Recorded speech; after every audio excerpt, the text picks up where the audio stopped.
हाँ, तो नमस्ते मेरे सभी प्यारे बच्चों।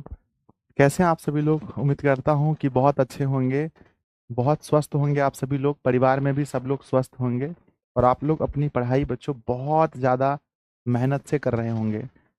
बच्चों, बोर्ड परीक्षा की चिंता हर विद्यार्थी जी को होता है। हर विद्यार्थी जी चाहते हैं कि हमारा बोर्ड परीक्षा में बहुत अच्छा अंक आए और बच्चों आना भी चाहिए, क्योंकि ये बोर्ड परीक्षा जो है ना, हम कह सकते हैं हमारे जीवन की, हमारी सफलता की सबसे प्रथम सीढ़ी है। और पहली सीढ़ी में आप कितनी मजबूती से पैर रख रहे हैं, यही डिपेंड करता है कि आप बच्चों कितना दूर तक जाने वाले हैं। तो बोर्ड परीक्षा की तैयारी बहुत अच्छे से करनी चाहिए। तो आइए बच्चों, हम लोग आज पढ़ रहे हैं बायोलॉजी और बायोलॉजी का चैप्टर नंबर 2 पढ़ने वाले हैं। ठीक है, अगर हम एनसीईआरटी बुक देखें तो ये चैप्टर नंबर 2 नहीं हुआ, क्योंकि एनसीईआरटी बुक ये मानता है कि जैव प्रक्रम के अंदर ही हमारा पोषण, श्वसन, परिवहन, उत्सर्जन चारों उसी के अंदर आ जाता है। पर हम लोग अदर अगर बुक की बात करें तो हम लोग इसको अलग अलग चैप्टर मान लेते हैं। क्लास 10th हम लोग पढ़ रहे हैं और हमारा बायोलॉजी होने वाला है। और आज आप सभी को बहुत ही ज्यादा आनंद आने वाला है, क्योंकि चैप्टर नंबर 2 हम लोग पढ़ने वाले हैं, जो है बच्चों श्वसन, है ना। श्वसन पढ़ने वाले हैं। आइए बच्चों, सबसे पहले देखते हैं। शुरू करने से पहले श्री गणेशाय नमः, गणेश जी का आशीर्वाद बहुत जरूरी है। मोटिवेशन है सबको गिला है। कहते हैं इस धरती पर जितने भी लोग हैं, इस धरती पर जितने भी लोग हैं सबको गिला है। सबको गिला है, बहुत कम मिला है। जरा सोचिए, जितना आपको मिला है उतना कितनों को मिला है। बच्चों कहते हैं कि ये जो समय है ना, ये जो समय है, ये है बच्चों तुलना का समय। लोग एक दूसरे से तुलना करते हैं।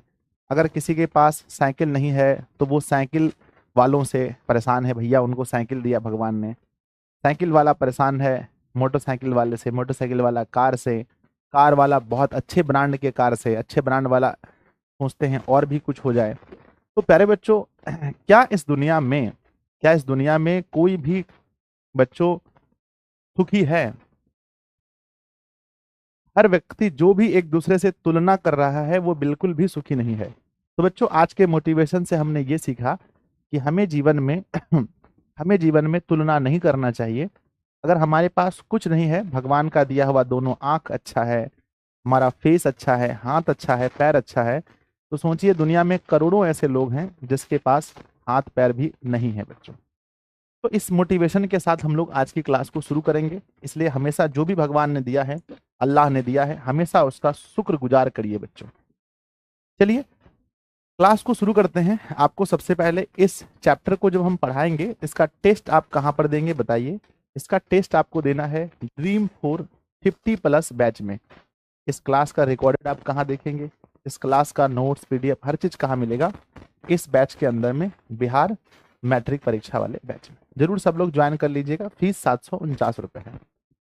बच्चों, आज मैं आप लोगों से एक्सपेक्ट करता हूं कि आप सभी लोग इस क्लास को अधिक से अधिक शेयर करेंगे। जितने भी दिशा ऑन क्लासेस वाले बच्चे हैं, दिशा ऑन क्लासेस से पढ़ने वाले जितने भी मेरे प्यारे प्यारे बच्चे हैं, सब लोग जरूर कोशिश करेंगे कि ये क्लास अधिक से अधिक शेयर हो, अधिक से अधिक बच्चे इस क्लास को ज्वाइन करें। क्योंकि जो आज मैं आप लोगों को देने वाला हूँ इस चैप्टर से, ये आपके ज्ञान के लिए भी जरूरी है और आपके एग्जाम के लिए भी जरूरी है। बच्चों, सब लोग क्लास को शेयर करेंगे और एक बार क्लास को लाइक भी कर लेंगे, ठीक है।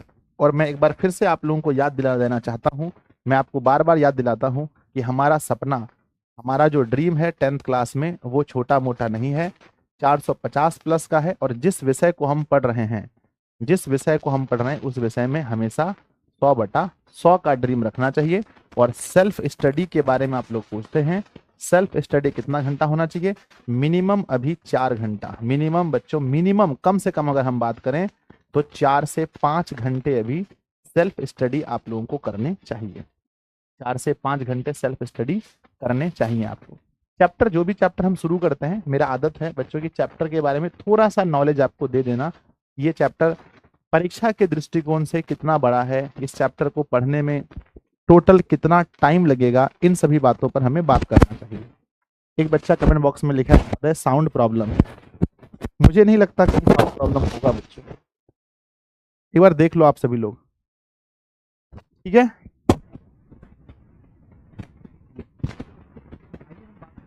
एग्जाम की पॉइंट ऑफ व्यू से, तो एग्जाम के पॉइंट ऑफ व्यू से अगर हम देखें तो ये चैप्टर बच्चों 2 ऑब्जेक्टिव का है। अगर एमसीक्यू की बात करें तो मिनिमम मेरे बच्चे एमसीक्यू यहाँ से मिनिमम 2 होंगे, सब्जेक्टिव में सवाल कम से कम 1 होंगे जो 2 नंबर का होगा, और 5 अंक वाला सवाल आ भी सकता है, 5 अंक के सवाल आ भी सकता है 5 गुना 1 आ भी सकता है। तो मेरे बच्चे ये 5 मिनिमम और से 10, तो बच्चों ये चैप्टर साइंस में 5 मिनिमम हुआ और हाईएस्ट 10 हो गया। ठीक है, तो 5 से मेरे बच्चे हाईएस्ट 10 तक का सफर आप लोगों का इस चैप्टर से होने वाला है। पर आप पूछेंगे कि सर गुरुदेव आप इस चैप्टर को कितने डे में खत्म करेंगे, तो डे है बच्चों, डे हम इसको खत्म करने में आज और कल खत्म कर देंगे, परसों इसका टेस्ट। तो बच्चों टोटल अगर हम देखें टेस्ट मिला करके सब कुछ मिला करके देखें तो हमारा 3 दिन लग जाएगा टोटल। साउंड प्रॉब्लम, क्या प्रॉब्लम हो रही है साउंड में, साउंड प्रॉब्लम हो रहा है जी? हेलो हेलो हेलो, एक सेकेंड, क्या नहीं आ रहा है?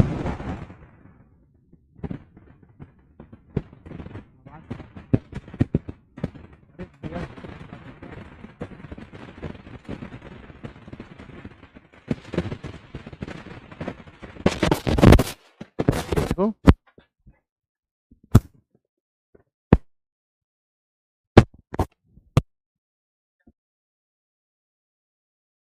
एक सेकंड रुकिए, मेहताब, मेहताब,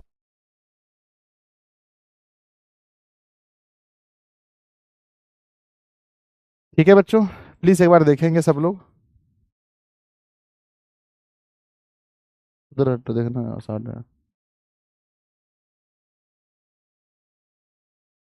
हेलो, हाँ जी बताएं बच्चों, ठीक हो गया?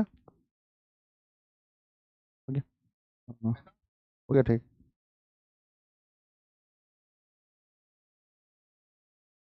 मेरे बच्चे एक बार मैच करके देखिए।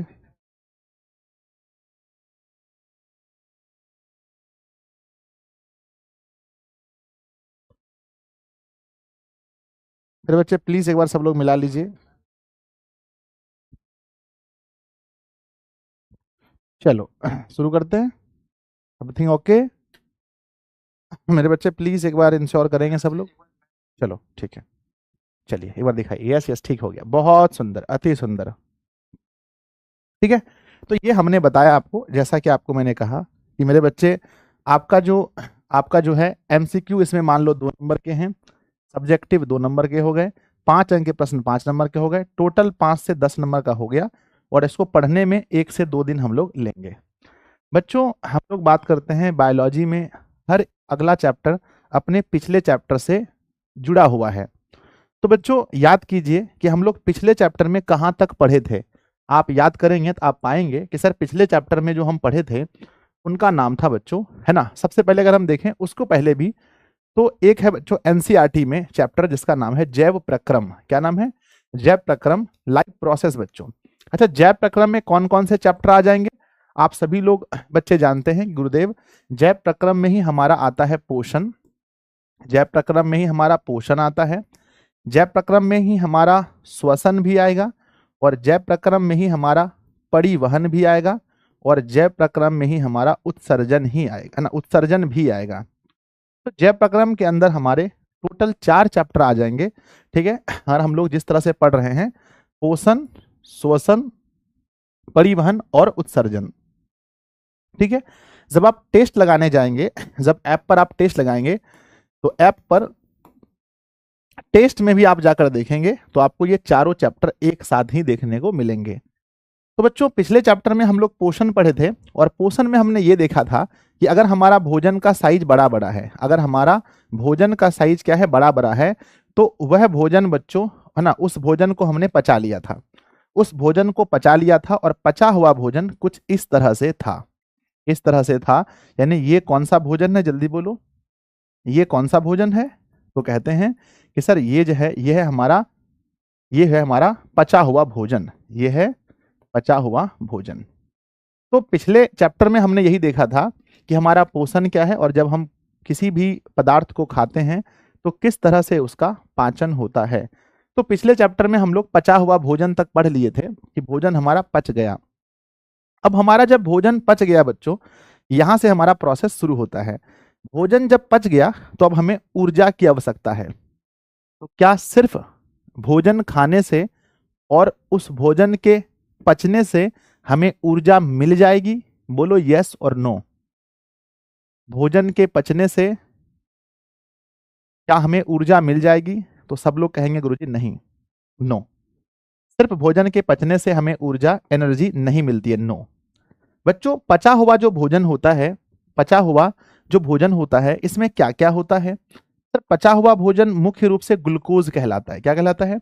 जो पचा हुआ भोजन है इसमें क्या रहता है? ग्लूकोज रहता है, या आप कह सकते हैं वसा कह सकते हैं, वसा कह सकते हैं। और अगर प्रोटीन की मात्रा ज्यादा है तो हम इसको एमिनो अम्ल कहते हैं। एमिनो है ना, इसको क्या कहते हैं मेरे बच्चे? अगर है ना ग्लूकोज है या एमिनो अम्ल है। तो पचा हुआ भोजन कितने रूप में हमारे पास होता है? तो पचा हुआ भोजन हमारे पास 3 रूप में होता है। एक है ग्लूकोज, दूसरा है वसा और तीसरा है एमिनो अम्ल। एमिनो अम्ल बोले तो आपको समझना चाहिए कि हाँ एमिनो अम्ल का मतलब सर कह रहे हैं प्रोटीन, सर कह रहे हैं प्रोटीन, ठीक है ना। बच्चों हमारा जो है 3 चीजें होती है, पचा हुआ भोजन है। अब हमारे शरीर को ऊर्जा चाहिए बच्चों, क्या चाहिए बताओ? हमारे शरीर को ऊर्जा चाहिए। हमारे शरीर को ऊर्जा चाहिए तो इस पचे हुए भोजन को, इस पचे हुए भोजन को जो ग्लूकोज है, जो ग्लूकोज है, ग्लूकोज को क्या होना पड़ेगा? ग्लूकोज को मेरे बच्चे, ग्लूकोज का ऑक्सीकरण होगा। क्या होगा? ऊर्जा चाहिए हमारे शरीर को तो ग्लूकोज का क्या होगा? ऑक्सीकरण। अब बच्चों ऑक्सीकरण होने के लिए किसकी आवश्यकता है प्लीज बताइए? हमारे शरीर को ऊर्जा चाहिए। हम लोग भोजन ही इसीलिए करते हैं क्योंकि खाना जब खाए हैं तो शरीर में ऊर्जा चाहिए। कई बार देखे होंगे आप दिन भर पढ़ते पढ़ते शाम को थक जाते हैं, कहते हैं भाई ऊर्जा ही नहीं बचा है। तो ऊर्जा चाहिए। अब एनर्जी के लिए, अब एनर्जी के लिए हमें क्या चाहिए? इसमें प्यारे बच्चों एनर्जी के लिए एक चीज जरूरत है और वो क्या है बताओ? वो क्या है? वो है ऑक्सीजन। अब इसमें आएगा बच्चों ऑक्सीजन, अब इसमें आएगा ऑक्सीजन।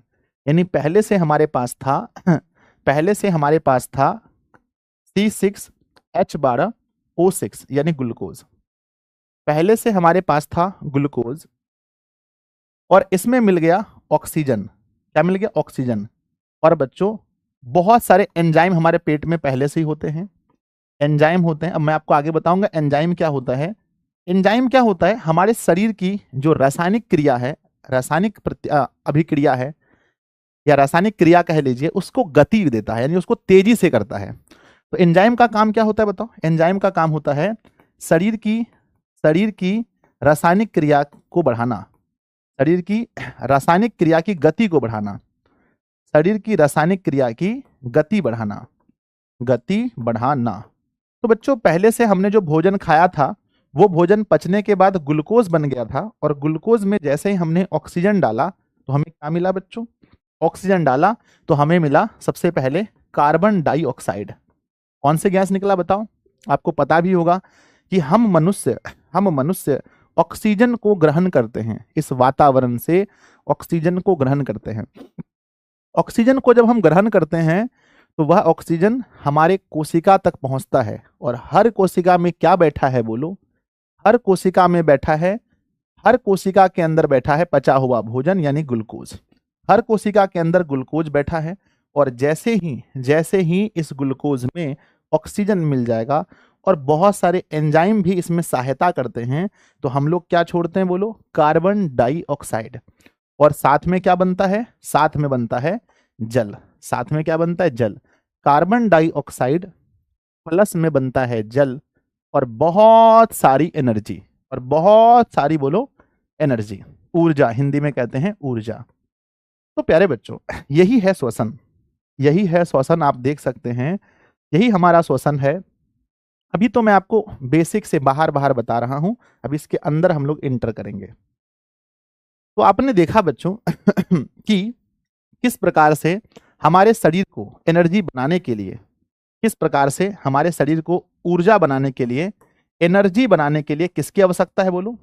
एनर्जी बनाने के लिए किसकी आवश्यकता है? तो एनर्जी बनाने के लिए बच्चों याद रखना श्वसन की आवश्यकता है, क्योंकि श्वसन से ही शरीर को क्या मिलता है? ऑक्सीजन मिलता है। तो बच्चों एक बात तो क्लियर हो गया, एक बात तो क्लियर हो गया, ये सबको पता चल गया कि श्वसन शरीर में ऊर्जा बनाने के लिए सबसे अधिक आवश्यकता किसकी है?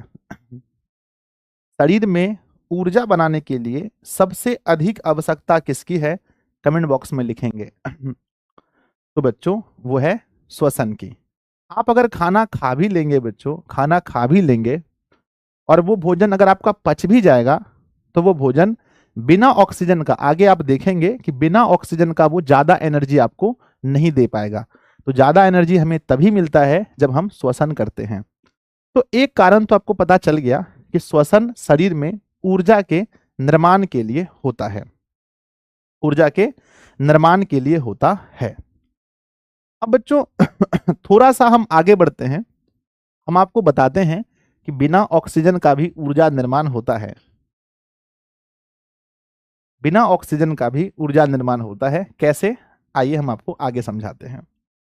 बच्चों हमने भोजन खा लिया, हमने भोजन खा लिया, हमारे पास कौन सा भोजन है, कोई बता सकता है? हमारे पास कौन सा भोजन है? सर हमने भोजन खा लिया और हमारी हर कोशिका में कौन सा भोजन है? तो कहेंगे पचा हुआ भोजन, पचा हुआ भोजन। हमारे हर कोशिका में कौन सा भोजन है? पचा हुआ भोजन। बच्चों पचा हुआ भोजन है, अगर हम इसको ऑक्सीजन नहीं देते हैं, ध्यान दीजिएगा, यदि हम इसको ऑक्सीजन नहीं देते हैं, यानी ऑक्सीजन अगर हम इसको नहीं देते हैं, फिर भी ये हमें ऊर्जा देगा, फिर भी ये हमें ऊर्जा देगा, फिर भी हमें ये ऊर्जा देगा, लेकिन बहुत कम।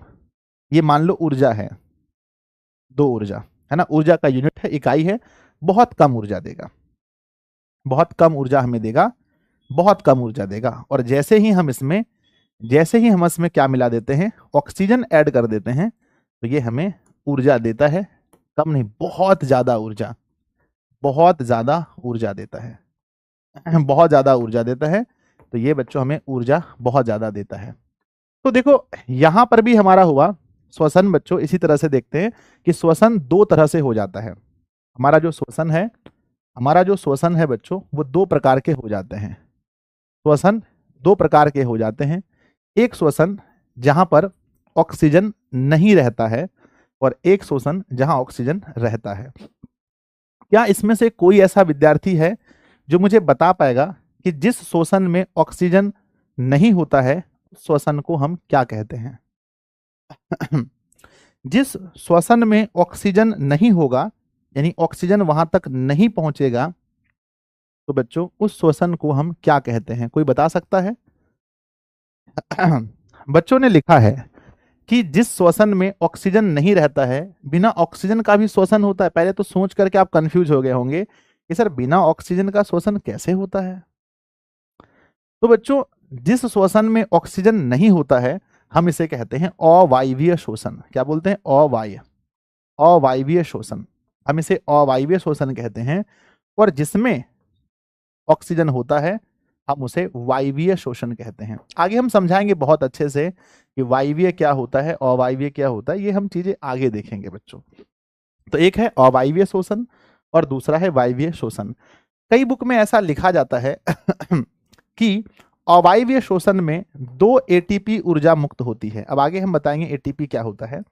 2 एटीपी ऊर्जा मुक्त होती है और वायवीय श्वसन में 38 एटीपी ऊर्जा मुक्त होती है। ऑब्जेक्टिव में सवाल पूछा गया है, तो याद रखिएगा कि बच्चों वायवीय श्वसन, अवायवीय श्वसन में 2 एटीपी और वायवीय श्वसन में 38 एटीपी ऊर्जा मुक्त होता है।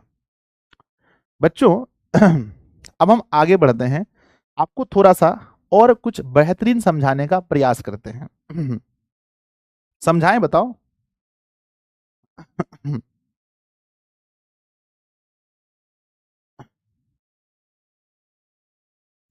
बच्चों आइए मैं आपको फिर से आपको समझाने का प्रयास करता हूं कि मेरे पास क्या है।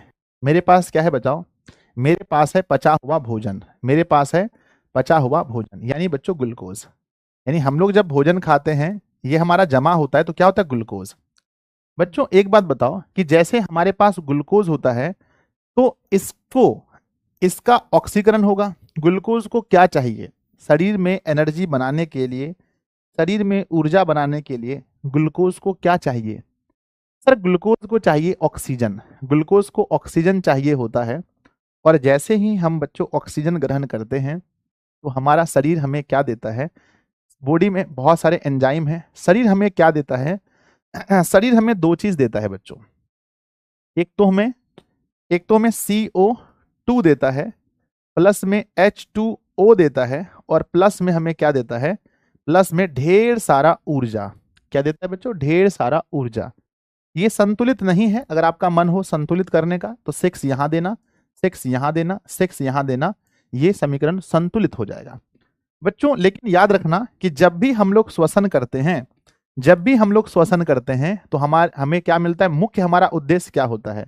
मुख्य उद्देश्य होता है ऊर्जा बनाना। ऊर्जा हमारे शरीर में किस रूप में होता है? अगर कोई बच्चा बता देगा तो मैं उसका नाम लूंगा। जल्दी बताओ कि मनुष्य के शरीर में जब ऊर्जा जो होता है वो किस रासायनिक बंधन के रूप में होता है, या किसके यौगिक के रासायनिक बंधन के रूप में होता है? कोई बता सकता है कि किसके यौगिक के रासायनिक बंधन के रूप में होता है? हाँ, एक बच्चे ने लिखा है, नाम है इसका, एक सेकेंड एक सेकेंड एक सेकेंड।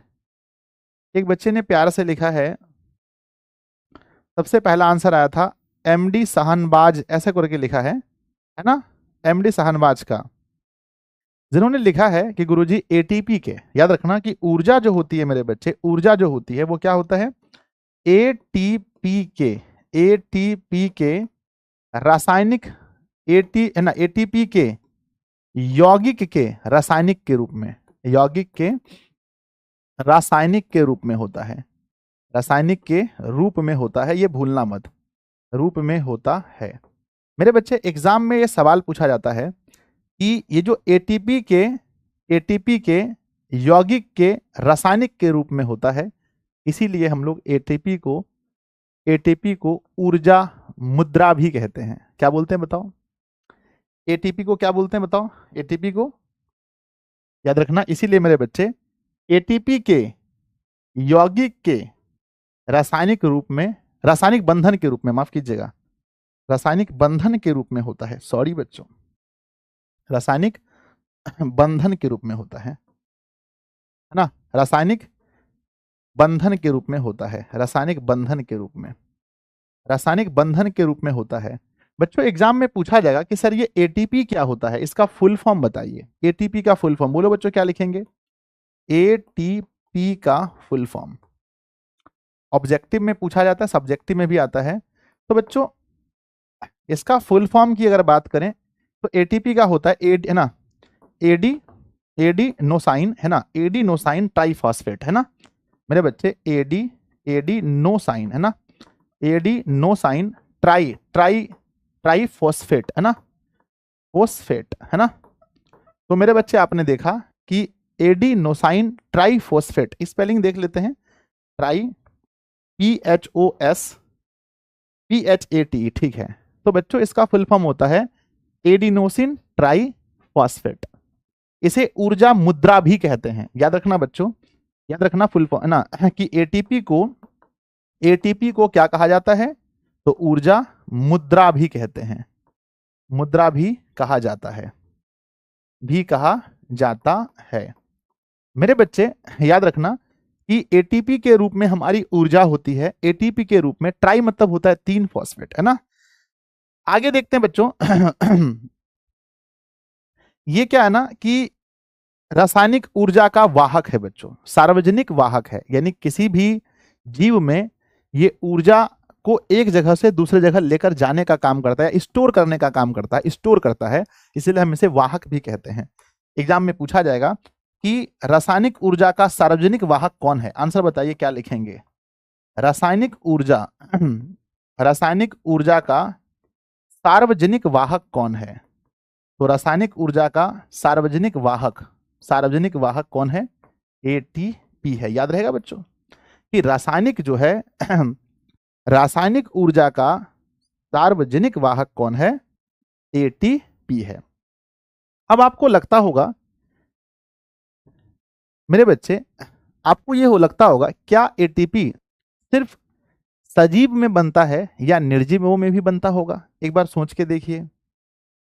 ATP यानी एडिनोसिन, है ना, एडिनोसाइन ट्राइफॉस्फेट सिर्फ सजीवों में बनता होगा या निर्जीवों में भी बनता होगा? आप कहेंगे सर कि एटीपी बनाने के लिए पहले ग्लूकोज चाहिए, उसके बाद ऑक्सीजन चाहिए। तो निर्जीव में, है ना, निर्जीव में एक बच्चे ने लिखा है कि सर आप अच्छे से नहीं पढ़ाते हैं, आप क्वेश्चन आंसर नहीं लिखवाते हैं। अरे भैया, परीक्षा में नहीं बनेगा अगर एक भी सवाल, उस दिन आकर मुझे कहना कि गुरुदेव नहीं बना। आप मत पढ़ो, हाथ जोड़ के निवेदन है। जिसको भी ऐसा लगता है कि मैं अच्छा नहीं पढ़ाता हूं, आप स्वतंत्र हैं, आप मत पढ़िए मुझसे।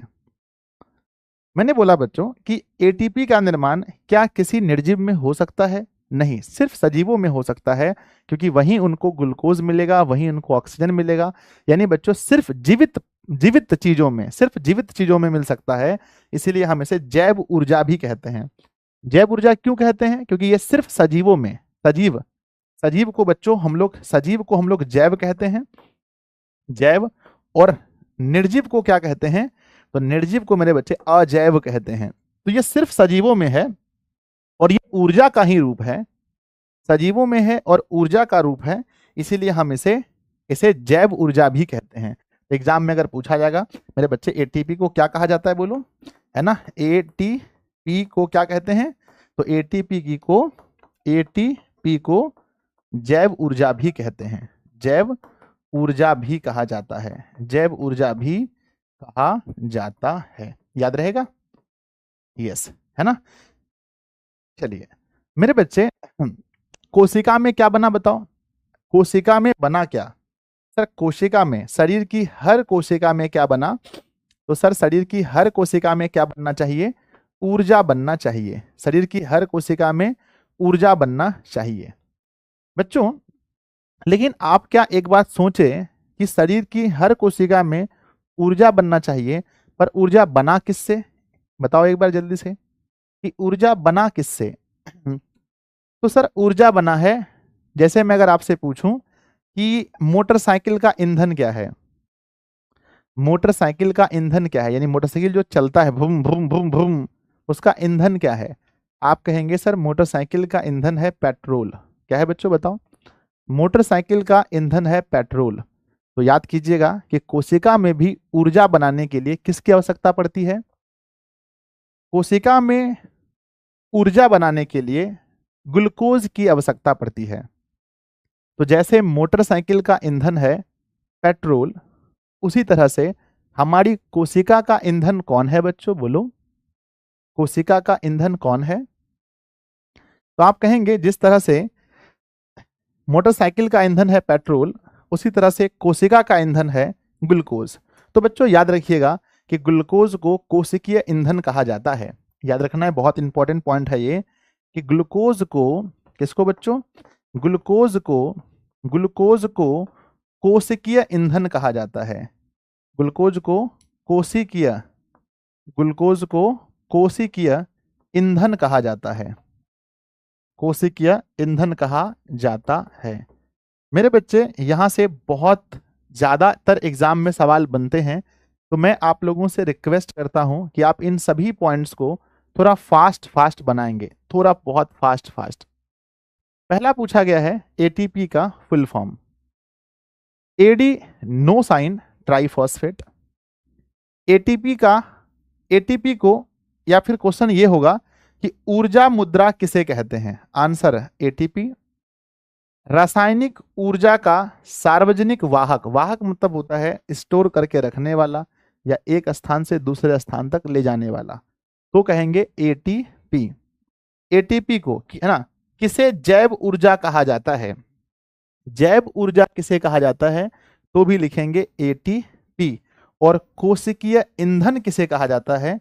तो कोशिकीय ईंधन कहते हैं बच्चों ग्लूकोज को, कोशिकीय ईंधन कहते हैं ग्लूकोज को। अगर आपको यहां तक याद हो जाएगा तो एक बार मेरे सभी प्यारे बच्चों से रिक्वेस्ट है कि सभी लोग दिल बनाकर भेजेंगे एक साथ, बहुत फास्ट में सब लोग दिल बनाकर भेजेंगे। और चूंकि नया चैप्टर है तो मैं रिक्वेस्ट करूंगा एक बार फिर से आप लोगों को कि प्लीज शेयर दिस वीडियो, है ना, to your friend, every person. चलिए बच्चों, मैं आप लोगों को कहूंगा कि फालतू के कमेंट्स, देखो अभी ना एक बच्चा मैं देख रहा हूँ, मैं कई बार आप लोग कहते हो गुरुदेव आप गुस्से हो जाते हो। अच्छा मैं एक बात बताओ कि मैं 10 वर्षों से पढ़ा रहा हूँ और एक बच्चा मुझे नीचे ज्ञान दे रहा है कि सर आप फर्स्ट चैप्टर का ना क्वेश्चन आंसर नहीं करवाए हैं और कम से कम 200 मैसेज डाल दिया। तो मुझे ये बताओ वो बच्चा अपनी पढ़ाई को लेकर चिंतित है या सिर्फ लोगों को परेशान करना चाहता है? आपको नहीं लगता कि मुझे ये सब पता है? क्या इतने 2200 बच्चे यहाँ सब मूर्ख बैठे हैं जिनको ये बात नहीं पता है कि क्वेश्चन 1 का ना चैप्टर 1 का क्वेश्चन आंसर नहीं हुआ है? मेरे बच्चे अगर क्वेश्चन आंसर कॉन्सेप्ट अगर मैं नहीं पढ़ाता तो मैं लिखवा देता, मैंने कॉन्सेप्ट पढ़ाए हैं सारे क्वेश्चन आंसर बनेंगे, नहीं तो रिवीजन जब करवाएंगे तो हम फिर से करवा देंगे। एक मैसेज को 2 बार कॉपी पेस्ट करना बच्चों, आप लोग बताओ ये कहीं से अच्छा है? कहीं से भी अच्छा है? एक मैसेज को 200 बार कॉपी पेस्ट करना। यही वो बच्चे हैं जिसका रिजल्ट 250 नंबर 270 नंबर आता है लास्ट में। अगर मैं कोई चीज पढ़ा रहा हूं बच्चों तो कर्तव्य आपका ये होना चाहिए कि जो सर पढ़ा रहे हैं उसको पढ़ो पहले। जो भी पढ़ा रहे हैं ना यहाँ फोकस कीजिए कि मैं क्या पढ़ा रहा हूँ। आप कॉपी पेस्ट करते हैं। मैं बच्चों इसकी बहुत निंदा करता हूँ, जो भी विद्यार्थी ऐसा करते हैं मैं उन्हें अपना विद्यार्थी नहीं मानता हूँ। इतने बच्चों का भविष्य बर्बाद कर रहे हैं आप फटाफट कमेंट बॉक्स में एक ही चीज लिख करके आ जाओ। तो बच्चों एक बेसिक जानकारी आपने देख ली, अब हम लोग चलते हैं मेन मुद्दे पर। आपने एक बेसिक जानकारी देखी कि सर हमारे पास क्या होता है ना, पचा हुआ भोजन होता है और फिर हम लोग वातावरण से क्या लेते हैं, ऑक्सीजन गैस को सांस मतलब जब खींचते हैं तो ऑक्सीजन हमारे अंदर चला जाता है और वो ऑक्सीजन एक एक कोशिका तक पहुंचता है। ठीक है, इसको मैं थोड़े से अच्छे से पढ़ाता हूँ, थोड़े से अच्छे से। बच्चों अब बारी है हमें समझना है श्वसन। अब बारी आ गया बच्चों किसको समझने का, श्वसन को समझने का अब बारी आ गया। बच्चों श्वसन की अगर हम देखें तो एक बार में हम श्वसन के बारे में कुछ नहीं कह सकते, हाँ भाई सांस को खींचना श्वसन है या छोड़ना श्वसन है या खींचना और छोड़ना दोनों मिलके श्वसन है, ऐसा नहीं है। श्वसन बच्चों एक जटिल प्रक्रिया है। श्वसन एक जटिल प्रक्रिया है, मैं आपको समझा रहा हूं, आइए समझाते हैं बच्चों। मैं समझाता हूं श्वसन को। ये हमारा शरीर है, ये क्या है बच्चों, मानो ये हमारा शरीर है, ये इंसान का शरीर है मान लो। मैं आपको समझाता हूं, श्वसन को समझना है बच्चों तो ध्यान से समझो। ये हमारा नाक है, ठीक है, ये हमारा शरीर है मेरे बच्चे। मैं समझा रहा हूं पूरा प्रोसेस आपको,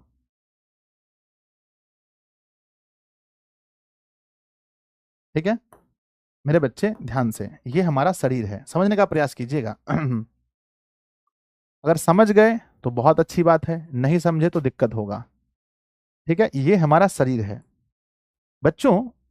हमारे पास वातावरण में क्या उपस्थित है बताओ, वातावरण में कौन सी कौन सी गैस उपस्थित है, प्लीज बताइए कौन सी गैस उपस्थित है। तो वातावरण में है तो बच्चों O2 भी है, तो O2 है ना, ऑक्सीजन 21% ऑक्सीजन है ना बच्चों। CO2 0.003% नाइट्रोजन गैस N2 78% है तो बच्चों बहुत कुछ है, तो यहाँ पर बहुत सारे गैसेस। पर हमें जो आवश्यकता है, हम लोग जो लेते हैं वातावरण से, वो हम लोग यहां से लिए बच्चों O2 गैस। O2 गैस को हम श्वसन के द्वारा लेते हैं बच्चों। O2 गैस को हमने लिया, हमारा यहाँ फेफड़ा है, आगे हम समझाएंगे फेफड़ा के बारे में। श्वसन देखो, फेफड़ा बच्चों श्वसन नहीं करता है, फेफड़ा का काम श्वसन करना नहीं है, वो तो सिर्फ वो तो मतलब समझ रहे हो कि ऑक्सीजन को लेना, ये ऐसे ऐसे करना है, मतलब ऑक्सीजन को ग्रहण करता है। ठीक है, तो हमने क्या लिया बताओ, हमने लिया बच्चों ऑक्सीजन। ऑक्सीजन कहाँ गया, ऑक्सीजन हर कोशिका में, शरीर की हर कोशिका में गया। अब कैसे जाएगा वो अगले चैप्टर में हम देखेंगे कि बच्चों ब्लड का काम होता है ऑक्सीजन को हर कोशिका तक पहुंचाना, है ना। हर कोशिका तक ऑक्सीजन को कौन पहुंचाता है, ब्लड। ये हम अभी नहीं पढ़ेंगे, अगले चैप्टर में पढ़ेंगे। अभी सिर्फ ये समझो कि जो हम लोग O2 लेते हैं वहां वो O2 कहां तक पहुंचता है। तो O2 जो हमने वातावरण से लिया वो पहुंचता है प्रत्येक कोशिका तक, प्रत्येक कोशिका तक पहुंचता है, कोशिका तक पहुंचता है। और बच्चों प्रत्येक कोशिका में प्रत्येक कोशिका में पहले से ही उपस्थित क्या है?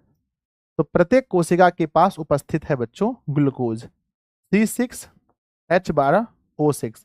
जैसे ही इनको ऑक्सीजन मिला, जैसे ही बच्चों इन्हें ऑक्सीजन मिला, ध्यान देंगे, जैसे ही ऑक्सीजन मिला और शरीर में एंजाइम होते ही हैं पहले से जो अभिक्रिया की दर बढ़ाते हैं। एंजाइम एज अ उत्प्रेरक हैं बच्चों, उत्प्रेरक मतलब जो अभिक्रिया की दर बढ़ा दे। तो जैसे ही बच्चों हमारे एक एक कोशिका तक ऑक्सीजन पहुंचा तो वहां पहले से है ग्लूकोज ऑक्सीजन से मिला, और जैसे ही ऑक्सीजन से मिलेगा तुरंत क्या बनाएगा बोलो, तुरंत क्या बनाएगा? तुरंत बनाएगा पहले CO2, फिर जल H2O, और प्लस में एनर्जी, ढेर सारी ऊर्जा, ढेर सारी एनर्जी, एनर्जी तुरंत वो बच्चों एनर्जी बना देगा, तुरंत एनर्जी बना देगा। अब मेरे बच्चे हमारे शरीर में क्या क्या है? हमारे शरीर में अब क्या क्या बन के स्टोर हो गया बताओ गुरुदेव? हमारे शरीर में स्टोर हो गया, हमारे शरीर में स्टोर हो गया CO2, हमारे शरीर में हो गया H2O, हमारे शरीर में हो गया ऊर्जा। तो बच्चों ये बताओ इसमें क्या क्या हमारे शरीर के लिए लाभदायक है और क्या हानिकारक है? कोई बता सकता है? हानिकारक बता दो, लाभदायक छोड़ो। हमारे शरीर के लिए सर 0.03 होगा। अरे हो सकता है, इस पर काहे पढ़ रहे हैं आप लोग? कॉन्सेप्ट पर से आप लोग भूल जाते हैं, इसको अभी थोड़ी पढ़ा रहे हैं हम। ये तो हम आपको जानकारी के लिए बताएं बच्चों, हम ये आपको पढ़ा नहीं रहे हैं, पढ़ा रहे हैं ये, यहां समझिए। हमारे शरीर के लिए हानिकारक क्या है? तो सर हमारे शरीर के लिए हानिकारक है CO2। तो बच्चों फिर उस CO2 को, फिर उस CO2 को, फिर उस CO2 को कहां करना? बाहर निकाल के वातावरण में छोड़ना। जो हमारे शरीर के लिए हानिकारक है फिर उस CO2 को बाहर निकाल देना, फिर वो CO2 को शरीर से बाहर निकाल देना, ये हमारा पूरा श्वसन होता है। बच्चों मैंने अपना 100% दिया है, ईमानदारी से बताना कितने ऐसे बच्चे हैं जिसको श्वसन समझ में आ गया? कि बच्चों श्वसन एक प्रोसेस है, कोई नॉर्मल परिभाषा नहीं कह सकते हम इसका। श्वसन में क्या होता है कि हम वातावरण से ऑक्सीजन को ग्रहण करते हैं, वह ऑक्सीजन हमारे शरीर के हर कोशिका तक पहुंचता है। जहां जहां बच्चों, जहां पर क्या होता है, कोशिका में ग्लूकोज उपस्थित होता है और ग्लूकोज का ऑक्सीकरण होता है। ऑक्सीकरण एंजाइम की उपस्थिति में, याद रखना, एंजाइम की उपस्थिति में ग्लूकोज का ऑक्सीकरण होता है, जिसके बाद ऑक्सीकरण होने के बाद कार्बन डाइऑक्साइड, जल तथा ऊर्जा का निर्माण होता है, और फिर कार्बन डाइऑक्साइड शरीर से बाहर निकल जाता है। इस पूरे प्रोसेस को मिलाकर हम श्वसन कहते हैं। तो मेरे प्यारे प्यारे बच्चों, मेरे जिगर के टुकड़ों, आप लोग बताओ अगर परीक्षा में लिखना पड़े तो क्या आप लिख सकते हैं? कि संजय सर ने पढ़ाया था, बहुत प्यारा सा संजय सर ने सिखाया था। देखिए श्वसन अपने शरीर में मतलब एक्सपेरिमेंट कीजिए। हमने कुछ खाया है सुबह से, आप लोग भी कुछ खाए होंगे बच्चों। एक बच्चा कह रहा नहीं समझे। अरे नहीं समझे आप? सर उत्प्रेरक क्या होता है? बच्चों कभी अग्नि को जलते हुए देखा है? ऊपर से किरासन तेल डाल दो, क्या होता है? आग भभक जाता है, इसी को उत्प्रेरक कहते हैं। कभी दो लड़का लड़ाई कर रहा है, जाके बीच में बोल दो कि इसने तुम्हारी मम्मी को गाली दिया है, देखो फाटाफाटी बहुत तेज होने लगता है, इसी को उत्प्रेरक कहते हैं। जो अभिक्रिया की गति को बढ़ा दे, अभिक्रिया की दर को बढ़ा दे, उसे उत्प्रेरक कहते हैं। तो बच्चों हमें उम्मीद है कि आप लोग समझ गए होंगे। नहीं समझे तो बताइए अब हम कैसे समझाएं? कैसे समझाएं बताइए मुझे, एक बार फिर समझाते हैं। आइए बच्चों हम एक बार फिर से आपको श्वसन समझाते हैं। उस समय शेर बनाए थे, सॉरी शेरनी बनाए थे, इस समय शेर बनाते हैं। मान लीजिए कि यह दिशा ऑनलाइन क्लासेस का एक शेर है, ठीक है, दिशा ऑनलाइन क्लासेस का एक शेर है। अब हम आपको समझाते हैं। इस शेर के शरीर में इन्होंने अभी तुरंत खाना खाया है। क्या खाया बताओ? इन्होंने बच्चों खाना खाया है, और खाना इसके शरीर के रोम रोम में, हर कोशिका तक बच्चों पचा हुआ भोजन पहुंच गया है। शरीर की हर कोशिका तक पचा हुआ भोजन पहुंच गया है, लेकिन बिना ऑक्सीजन का ये भोजन एनर्जी नहीं दे सकता। तो सबसे पहले ये हवा खींचेगा, वातावरण से खींचेगा। जब वातावरण से इन्होंने हवा खींचा तो वातावरण से इसके अंदर, इसके शरीर में क्या प्रवेश कर गया, कोई बता सकता है? जैसे इन्होंने वातावरण से खींचा वायु, क्या खींचा बच्चों, वायु, तो जाता तो सब कुछ है पर हमारा जो फेफड़ा है वो फिल्टर कर देता है। फिल्टर इसके पास क्या पहुंचा दिया, वायु यानी ऑक्सीजन पहुंचा दिया। मेरे बच्चे, इसका जो पचा हुआ भोजन था शरीर में, हर भोजन के कण में, हर भोजन के कण में क्या था गुरुजी, हर भोजन के कण में C6H12O6 पहले से था। जैसे ये इंतजार में था ऑक्सीजन का, किसके इंतजार में था बताओ, जो पचा हुआ भोजन होता है वो ग्लूकोज के रूप में होता है और उसके पास वो इंतजार में बैठा रहता है ऑक्सीजन का। जैसे ही ऑक्सीजन मिला, और शरीर में पहले से ही होते हैं एंजाइम, एंजाइम मैंने फिर बताया जो इसकी अभिक्रिया की गति बढ़ाता है, यानी उत्प्रेरक के रूप में है। तुरंत ये बनाएगा कार्बन डाइऑक्साइड, तुरंत मेरे बच्चे H2 और तुरंत बनेगा एनर्जी, शरीर में तुरंत एनर्जी बनेगा, और जो शरीर के लिए हानिकारक चीज है CO2। तो अब शरीर में जितना भी भोजन का कण था वो सब किस में बदल गया है, शरीर में जितने भी भोजन के कण हैं वो CO2 H2O प्लस ऊर्जा में बदल गया है। लेकिन बच्चों शरीर के लिए एक चीज बहुत हानिकारक है, एक चीज बहुत हानिकारक है, वो है बच्चों CO2। CO2 फिर जब हम छोड़ते हैं बच्चों, श्वसन में हम लोग सिर्फ सांस लेते ही नहीं है, छोड़ते भी हैं। ध्यान दो, देखो यहां हमको देखो, लिए छोड़े। तो बच्चों माना जाता है कि हम जब छोड़ते हैं तो साथ में ही क्या निकल जाता है, तो हम छोड़ देंगे CO2। ये पूरा प्रोसेस मिल करके बच्चों श्वसन कहलाता है। इस पूरे प्रोसेस को मिल करके श्वसन कहलाता है। अब मेरे प्यारे बच्चों दिल बनाकर भेज दीजिए अगर आपको समझ में आया, नहीं समझ में आया तो आपके गुरुदेव के पास अब नॉलेज नहीं है, इस विषय में मेरे पास अब नॉलेज नहीं है बच्चों। यही था मेरे पास, मुझे जहाँ तक पता है कि बच्चों हम वातावरण से ऑक्सीजन लेते हैं, शरीर में हर हर कोशिका के पास, आप बोलेंगे सर कोशिका क्या है, पूरा शरीर कोशिका से ही बना है बच्चों। हर हर कोशिका के पास बच्चों ऑक्सीजन पहुंचता है। अब आप कहेंगे सर ऑक्सीजन कौन पहुंचाता है, ब्लड, हमारा ब्लड ऑक्सीजन पहुंचाता है, और ऑक्सीजन वहां पहुंच करके तुरंत रिएक्शन करता है, कार्बन डाइऑक्साइड जल और एनर्जी बनाता है, कार्बन डाइऑक्साइड शरीर से बाहर निकल जाता है। इस पूरे प्रोसेस को हम लोग श्वसन कहते हैं। चलिए, तो मेरे बच्चे बहुत खुशी हो रही है मुझे इस बात पर कि मेरे बच्चों को श्वसन समझ में आ गया। बच्चों पता है कि जैसे हमने देखा था कि एक मनुष्य 1 मिनट में उसकी धड़कन कितने बार धड़कती है, 1 मिनट में धड़कन धड़कती है बच्चों, 1 मिनट में धड़कन कितनी धड़कती है, 1 मिनट में दिल कितना बार धड़कता है, कितना बार धड़कता है, तो आपने सुना होगा कि सर 1 मिनट में 72 बार धड़कता है। क्या आपने ये जाना है बच्चों कि श्वसन कितनी बार करता है एक मनुष्य, 1 मिनट में कितनी बार श्वसन करता है, यानी श्वसन का पूरा प्रोसेस कितनी बार पूरा होता है, तो 16 से 18 बार बच्चों ना, याद रखना कि श्वसन का जो दर है प्रति मिनट कितना है, 16 से 18 बार, यानी कि हम 16 बार सांस लेते और छोड़ते हैं 1 मिनट के अंदर। वो प्रोसेस अपने आप हो रहा है बच्चों, अपने आप। हम उसके लिए श्वसन के लिए अलग से टाइम नहीं निकालते हैं। क्या कोई ऐसा विद्यार्थी है जो श्वसन करने के लिए अलग से टाइम निकालता है कि सर हम तो 24 घंटा में 1 घंटा श्वसन करते हैं? नहीं बच्चों, सांस लेना और छोड़ना, सांस लेना और छोड़ना ये अनैच्छिक क्रिया है, ये अपने आप होती हैं। ये सारी क्रिया बच्चों क्या बॉडी में हम लोगों को पता चलता है कि अच्छा अच्छा, अब देखो देखो यहाँ देखो, यहाँ देखो, ऑक्सीजन गेलो शरीर में, अरे ऑक्सीजन तो मिल लो है ना, ऑक्सीजन तो मिल लो, ग्लूकोज सा, अब ग्लूकोज बनेल को कार्बन डाइऑक्साइड और जल और एनर्जी, अरे अरे अरे कार्बन डाइऑक्साइड तो अलो, यहाँ अलो अलो, कार्बन डाइऑक्साइड बाहर निकल लो, अब हो लो पूरा श्वसन। क्या ऐसा होता है बच्चों, बोलो नहीं सर।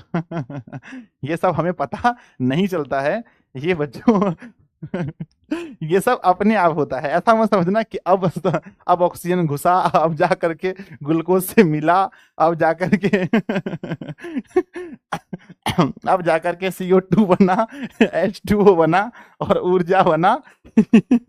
ये सब चीज आपको मतलब हो, देखो ये मैंने बताया मैंने बताया कि प्रोसेस ये होता है, ठीक है, प्रोसेस ये होता है, पर हमें ये पता नहीं चलता है बच्चों, ठीक है। ठीक है, चलो, और मेरे बच्चे, बहुत सारे बच्चे बोलते हैं कि सर अगर हवा में हवा में 78% हमारा नाइट्रोजन है तो हवा को पकड़ेंगे, देखो यहाँ देखो, है ना, हवा को पकड़े, है ना, कितना बच्चा बोलता है सर देखिए फूके, कहाँ है कार्बन डाइऑक्साइड, अरे पगला, ये समझ में थोड़ी आएगा कहाँ है कार्बन डाइऑक्साइड, ये साइंस की बात है, ये सब लैब, मतलब कि लैब में ही चेक हो सकता है, साइंटिस्ट वगैरह ही चेक कर सकते हैं, बहुत करोड़ों रुपए की महंगी महंगी मशीन होते हैं, ऐसे थोड़ी देख पाएंगे हम लोग। ठीक है, तो हम उम्मीद करते हैं मेरे बच्चे कि श्वसन किसे कहते हैं इस चीज को आप समझे होंगे। अब अगर हम परिभाषा लिखेंगे तो आप इस चीज को समझ पाएंगे। तो लिखिए बच्चों, श्वसन किसे कहते हैं। अब लिखिए श्वसन किसे कहते हैं। तो क्वेश्चन लिखेंगे मेरे बच्चे कि श्वसन किसे कहते हैं ना, श्वसन, श्वसन किसे कहते हैं, या श्वसन की परिभाषा लिखो ना बच्चों, श्वसन की परिभाषा, श्वसन की परिभाषा लिखें, है ना। तो बच्चों बहुत प्यारा सा परिभाषा है, बहुत प्यारा सा, कि श्वसन बच्चों क्या है ना, कि श्वसन एक प्रक्रिया है बच्चों, पूरा प्रोसेस है, याद रखना, श्वसन बहुत नॉर्मल चीज नहीं है। ठीक है, तो उत्तर लिखेंगे, है ना। लिखेंगे श्वसन एक प्रक्रिया है, श्वसन एक क्या है बच्चों, प्रक्रिया है, प्रक्रिया है जिसमें जिसमें जीव जिसमें जीव जिसमें जीव वातावरण से वाता वातावरण से जिसमें जीव वातावरण से ऑक्सीजन ग्रहण करता है, जिसमें जीव वातावरण से ऑक्सीजन ग्रहण करता है, ऑक्सीजन ग्रहण करता है, ऑक्सीजन शरीर के प्रत्येक कोशिका तक पहुंचता है, ऑक्सीजन शरीर के प्रत्येक ऑक्सीजन शरीर के प्रत्येक कोशिका तक पहुंचता है, प्रत्येक कोशिका तक पहुंचता पहुंचता है है ना।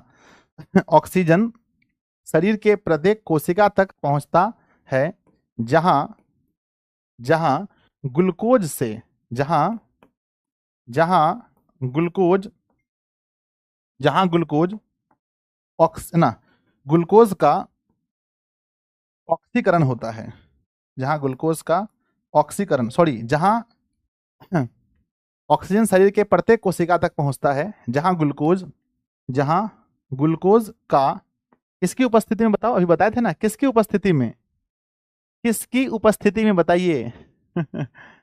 ऑक्सीजन शरीर के प्रत्येक कोशिका तक पहुंचता है, जहां ग्लूकोज का एंजाइम की उपस्थिति में, याद रखना बच्चों एंजाइम होना चाहिए, एंजाइम की उपस्थिति में, जहां ग्लूकोज का एंजाइम की उपस्थिति में, ना, उपस्थिति कैसे लिखता है रे, उपस्थिति, उपस्थिति, जहां जहां ग्लूकोज का एंजाइम की उपस्थिति में ऑक्सीकरण ऑक्सीकरण होता है, होता है, जहां क्या लिखेंगे, जहां ग्लूकोज का एंजाइम की उपस्थिति में ऑक्सीकरण होने से, लिख देते हैं, ऑक्सीकरण होने से, ऑक्सीकरण होने से, पहला बताओ क्या बनता है, होने से कार्बन डाइऑक्साइड, कार्बन डाइऑक्साइड, और बताओ क्या बनता है, CO2 और जल ना, CO2 जल और ऊर्जा, है ना। ग्लूकोज का एंजाइम की उपस्थिति में ऑक्सीकरण ऑक्सीकरण होने से कार्बन डाइऑक्साइड, कॉमा, जल एवं एवं ऊर्जा का निर्माण होता है, ऊर्जा का क्या होता है बच्चों, निर्माण होता है, फुल स्टॉप, फुल स्टॉप, है ना, होता है ना।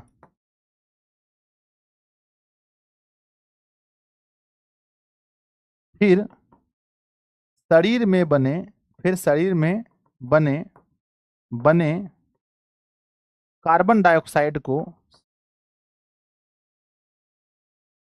फिर कार्बन डाइऑक्साइड कार्बन डाइऑक्साइड फिर कार्बन डाइऑक्साइड शरीर से बाहर निकल जाता है, शरीर से बाहर निकल जाता है। निकल जाता है। तो बच्चों जो हमने आपको समझाया वही बात हमने आपको लिखा।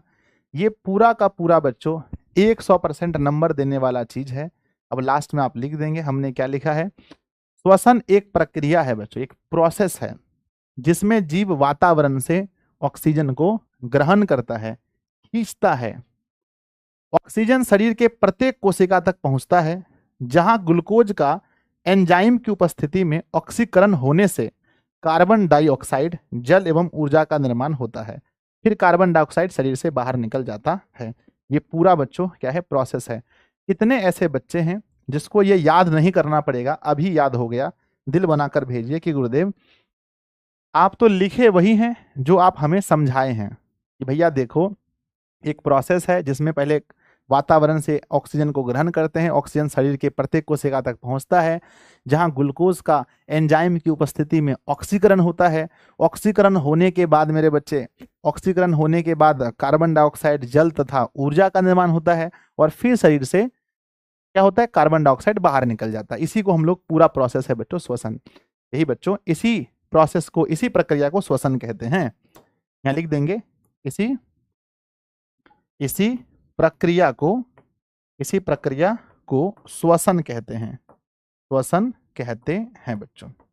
अच्छा, इसका समीकरण लिखना हो तो समीकरण भी लिख दीजिए। अगर पूछे भाई समीकरण लिखो तो समीकरण लिख देना कि भैया देखो हमारे पास पहले से ग्लूकोज था C6H12O6, और भैया जी आ गए ऑक्सीजन, और आकर के हमारा एंजाइम भी इसका साथ दे दिया।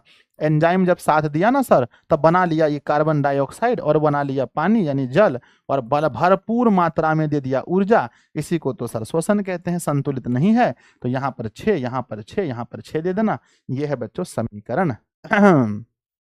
ये है हमारा समीकरण। तो प्यारे बच्चों मुझे बहुत अच्छा लग रहा है कि हमने आपको श्वसन समझा दिया। चलिए अब श्वसन हम आपको समझा दिए तो हम आपको ये भी समझाएंगे बच्चों कि श्वसन 2 प्रकार के होते हैं। श्वसन मेरे बच्चे 2 प्रकार के होते हैं। अगर समझ गए तो बताओ हाँ हाँ जी लिख कर भेजो फटाफट। यस, आप लोग शेयर वेयर करते रहो। ठीक है मेरे बच्चे, सब लोग क्लास को, मेरे मेरे छोटे छोटे भाई बहन क्लास को शेयर करते रहो। आ जाओ। अब बात करते हैं कि श्वसन तो हमने पढ़ लिया, अब श्वसन के प्रकार पढ़ेंगे बच्चों। कोई बच्चा बताएगा श्वसन कितने प्रकार के होते हैं? अरे वो तो हम ही बोल दिए। श्वसन के प्रकार बताइए, श्वसन के प्रकार। तो मेरे सभी बच्चे जानते हैं कि श्वसन के प्रकार की बात करें तो श्वसन 2 प्रकार का होता है। बोलो कौन कौन सा? पहला होता है, मैंने शुरू में ही बताया था, एक होता है अवायवीय श्वसन, एक होता है अवायवीय श्वसन, और दूसरा क्या होता है? बोलो बोलो बोलो। दूसरा होता है वायवीय श्वसन। दूसरा होता है वायवीय श्वसन। तो बच्चों श्वसन 2 प्रकार के होते हैं। ठीक है ना? श्वसन 2 प्रकार के होते हैं, एक होता है अवायवीय श्वसन, एक होता है वायवीय श्वसन। अब इसको समझने से पहले आपको थोड़ा कोशिका समझना पड़ेगा। अब लो भाई बहुत बड़का चीज हो गया, अब समझो कोशिका। आप लोग में से कितने बच्चे हैं जो 9th क्लास में पढ़े हैं कोशिका के बारे में? कोशिका को थोड़ा पढ़ाना पड़ेगा। कोशिका यानी अंग्रेजी में हम इसे सेल कहते हैं। मेरे बच्चे आपको पता होगा कि हमारा जो पूरा शरीर है, उसकी जो इकाई है वो क्या है?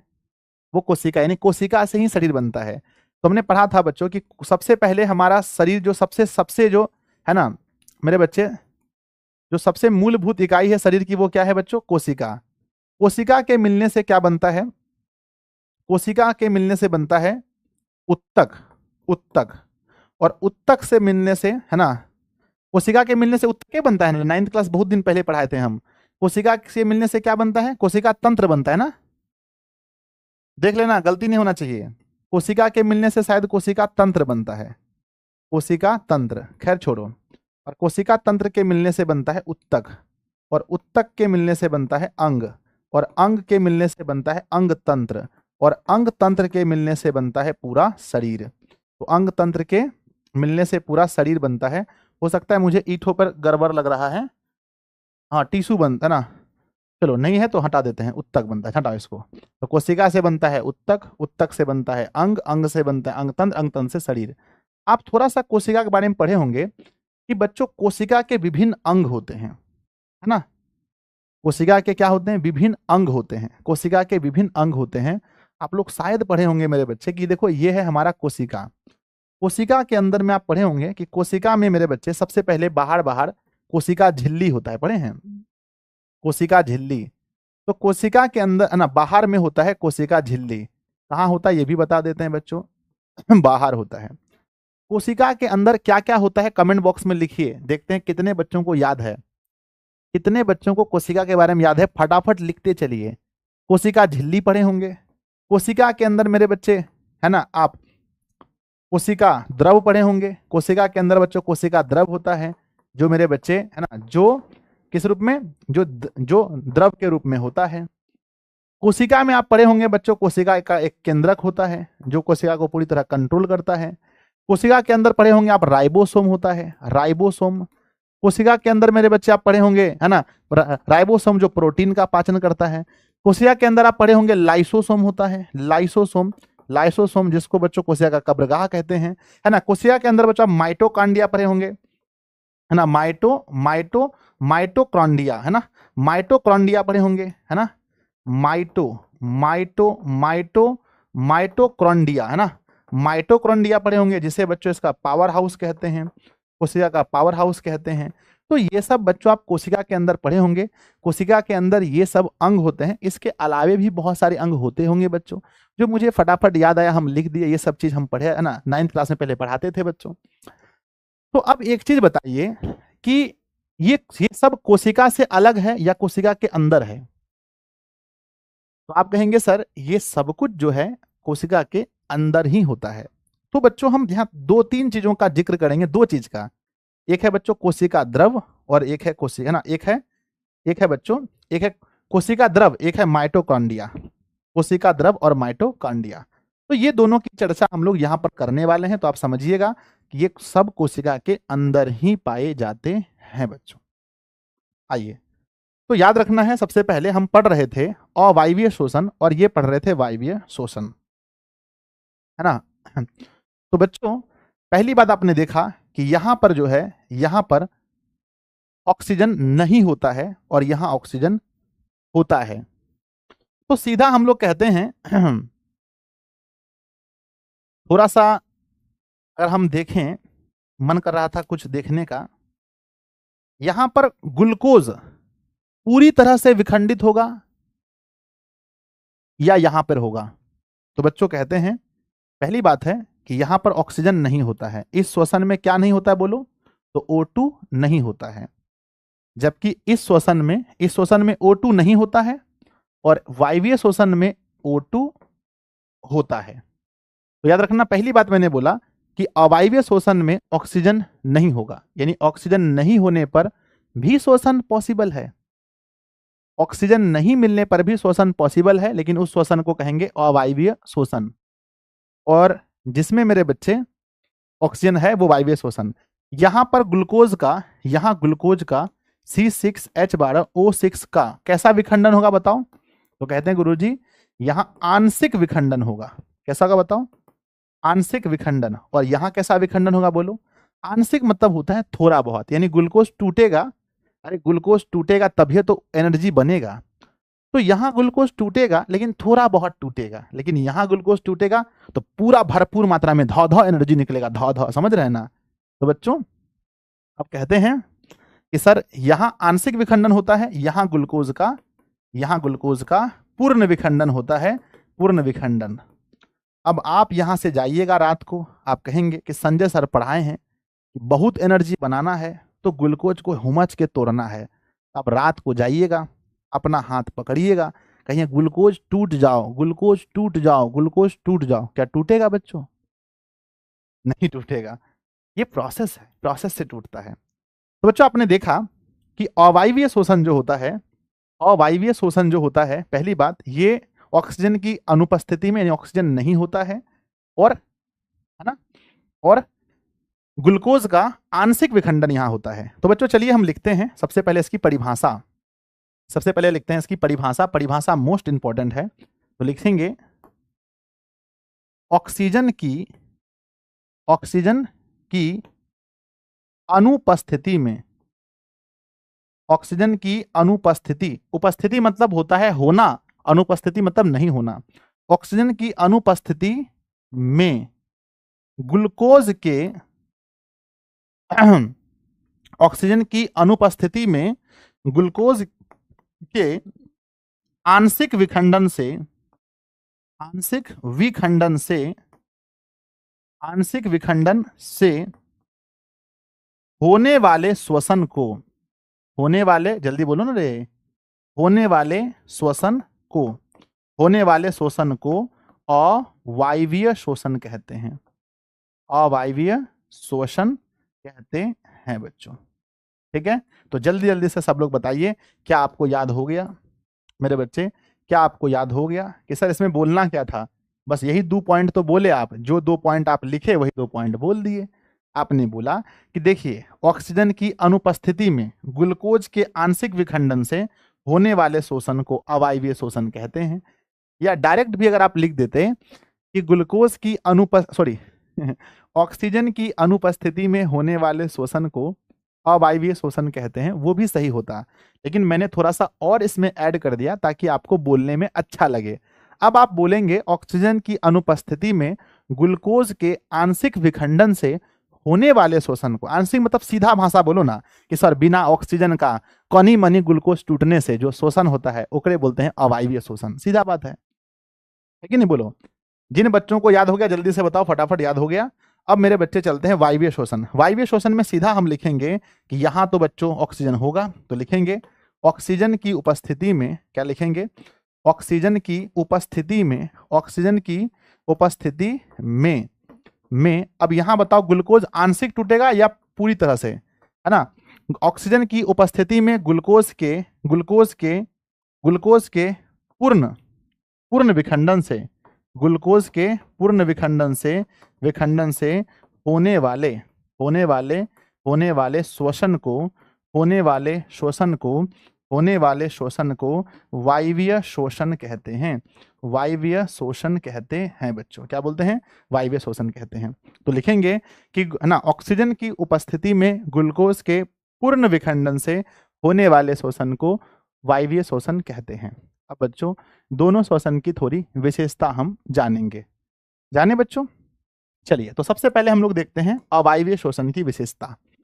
बच्चों अवायवीय, है ना, अवायवीय शोषण की विशेषता बताओ बच्चों। सबसे पहली विशेषता क्या है?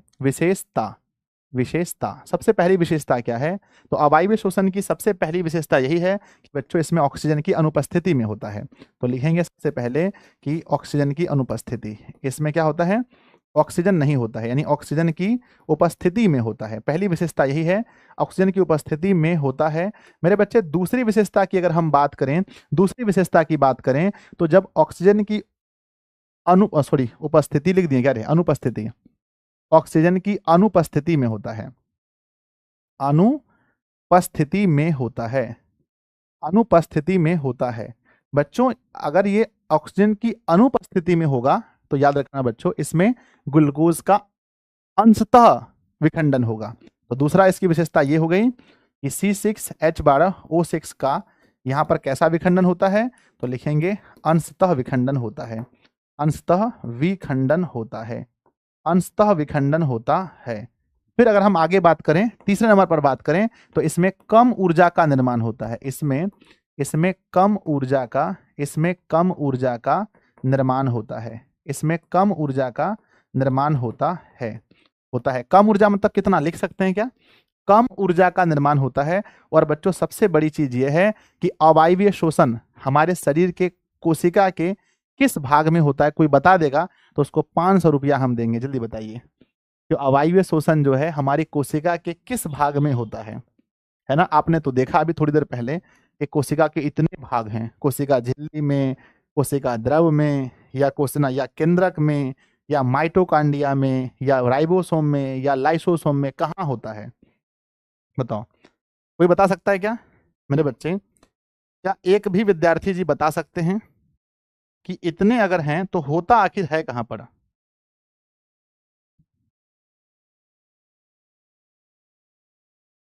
है ना? तो मेरे बच्चे कमेंट बॉक्स में लिख रहे हैं कि गुरुदेव सबको पता है कि सर ये होता है ये कोशिका द्रव में होता है। तो मेरे बच्चे एक विशेषता और है कि अवायवीय शोषण कोशिका द्रव में होता है। अवायवीय अवायवीय शोषण कहाँ होता है? अवायवीय शोषण कोशिका द्रव में होता है। याद रखना बच्चों, अवायवीय शोषण कोशिका द्रव में होता है। ये हमारा कोशिका द्रव में होता है, ये भी बहुत इंपॉर्टेंट चीज है। ठीक है। और बच्चों जब जब कभी भी कोशिका ना, जब याद रखना, जब भी हमारे कोशिका को ऑक्सीजन नहीं मिलेगा। अच्छा एक बात बताओ, अभी आपको मैंने बोला ये हमारी कोशिका है, ये हमारी कोशिका है, ये हमारी कोशिका है, ये हमारी कोशिका है। समझने का प्रयास कीजिएगा, समझ गए तो बच्चों बहुत मजा आएगा, आपको कंपटीशन में भी काम आएगा। ये हमारी कोशिका है, इसको क्या मिल गया बताओ? ऑक्सीजन। जब ऑक्सीजन मिल गया और शरीर में पहले से ही उपस्थित है एंजाइम, तो हमें क्या क्या दिया? है ना मेरे बच्चे, जब ऑक्सीजन हमारी कोशिका को मिल जाता है तो वो हमें क्या बनाकर देता है? सर वो हमें बनाकर देता है CO2 H2O और प्लस में ढेर सारी ऊर्जा ऊर्जा। लेकिन बच्चों सोचो कि जब हमारे शरीर को ऑक्सीजन ना मिले, ऐसी स्थिति में क्या मिलेगा? जब बच्चों ऑक्सीजन नहीं मिलेगा तब भी बच्चों बनता है, पर क्या बनता है पता है? तब बनता है एथेनॉल। क्या बनता है? एथेनॉल। जब मेरे बच्चे हमारे शरीर में ऑक्सीजन उपस्थित नहीं हो तो शरीर में क्या बनता है पता है आपको? तो हमारे शरीर में बनता है बच्चों एथेनॉल और प्लस में कार्बन डाइऑक्साइड। एथेनॉल और CO2। एथेनॉल ये हो गया बच्चों कौन सा शोषण बताओ? ये कौन सा शोषण है? तो ये है शोषण बच्चों, ये हमारा वायवीय शोषण है, यानी जहां ऑक्सीजन मिलेगा। और ये कौन सा शोषण है बताओ? ये मेरे बच्चे, ये हमारे शरीर में ये तब बनेगा जब ये अवायवीय शोषण है। तो एग्जाम में अवायवीय तो एग्जाम में पूछा जाएगा कि मेरे बच्चे अवायवीय शोषण से क्या, अवायवीय शोषण में हमारे शरीर में क्या बनता है? अवायवीय शोषण में हमारे शरीर में क्या बनता है बच्चों? तो कहते हैं अवायवीय शोषण में हमारे शरीर में एथेनॉल बनता है और प्लस में कार्बन डाइऑक्साइड बनता है ना? एथेनॉल प्लस में कार्बन डाइऑक्साइड बनता है। और इस प्रोसेस को, इस प्रक्रिया को क्या कहते हैं? जब ऑक्सीजन नहीं हो फिर भी शोषण हो जाए, यानी बिना ऑक्सीजन का हमारे शरीर में एथेनॉल और कार्बन डाइऑक्साइड का बनना क्या कहलाता है? बताइए क्या कहलाता है? सर ये कहलाता है ना? अब अरे भैया क्या बताएं आपको, है ना? तो मेरे बच्चे, तो एथेनॉल और कार्बन डाइऑक्साइड बनता है मेरे बच्चे। तो इस प्रोसेस को हम किण्वन कहते हैं। क्या बोलते हैं? इसे हम लोग किण्वन कहते हैं ना, किण्वन कहते हैं। इस इसे बच्चों किण्वन कहते हैं, यानी कि ऑक्सीजन की अनुपस्थिति में, ऑक्सीजन की अनुपस्थिति में, है ना, ऑक्सीजन की अनुपस्थिति में कोशिका द्रव में, ये कहाँ होता है, होता कहाँ है? ऑक्सीजन की अनुपस्थिति में कोशिका द्रव में एथेनॉल और कार्बन डाइऑक्साइड का बनना, एथेनॉल और कार्बन डाइऑक्साइड का बनना क्या कहलाता है? किण्वन कहलाता है। और ये किस जीव में होता है पता है आपको? क्या बच्चों ये इंसान में होता है? नहीं बच्चों, अगर इंसान में ये होगा तो बहुत दिक्कत होगी। इंसान में ये हो ही नहीं सकता क्योंकि हम लोग तो ऑक्सीजन लेते हैं। तो क्या आप बता सकते हैं कि ये किस जीव में होता है? ये किस जीव में होता है, क्या पता है आपको? तो बच्चों ये इष्ट में होता है। याद रखना कि ये होता किस में है? ये जीव का नाम याद रखना, जीव का नाम है बच्चों इष्ट, है ना, य दीर्घिकार आधा शॉर्ट इष्ट। तो याद रखना बच्चों कि किण्वन की जो प्रक्रिया है वो इष्ट में होती है।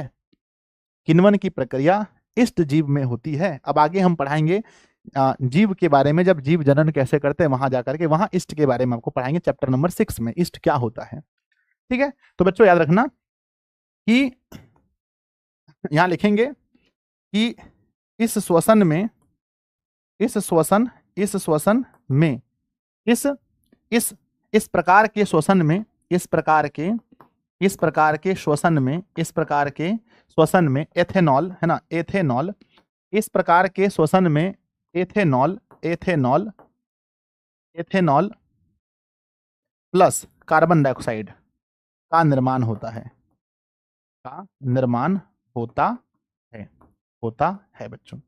अगर सोचो, अगर मानव के शरीर में कभी ऐसा हो, अगर मानव के शरीर में कभी अवायवीय शोषण हो जाए गलती से भी, अगर मानव के शरीर में अवायवीय शोषण हो जाए, ऑक्सीजन की पूर्ति नहीं हो बच्चों, जब हम दौड़ते हैं, जब हम दौड़ते हैं, जब हम बहुत दौड़ते हैं, जब हम बहुत दौड़ते हैं, तो बच्चों हमारे शरीर में ऑक्सीजन की कमी हो जाती है। अगर मानव के शरीर में अगर कभी ऐसा हो जाए तो पता है बच्चों कौन सा अम्ल बनेगा हमारे शरीर में?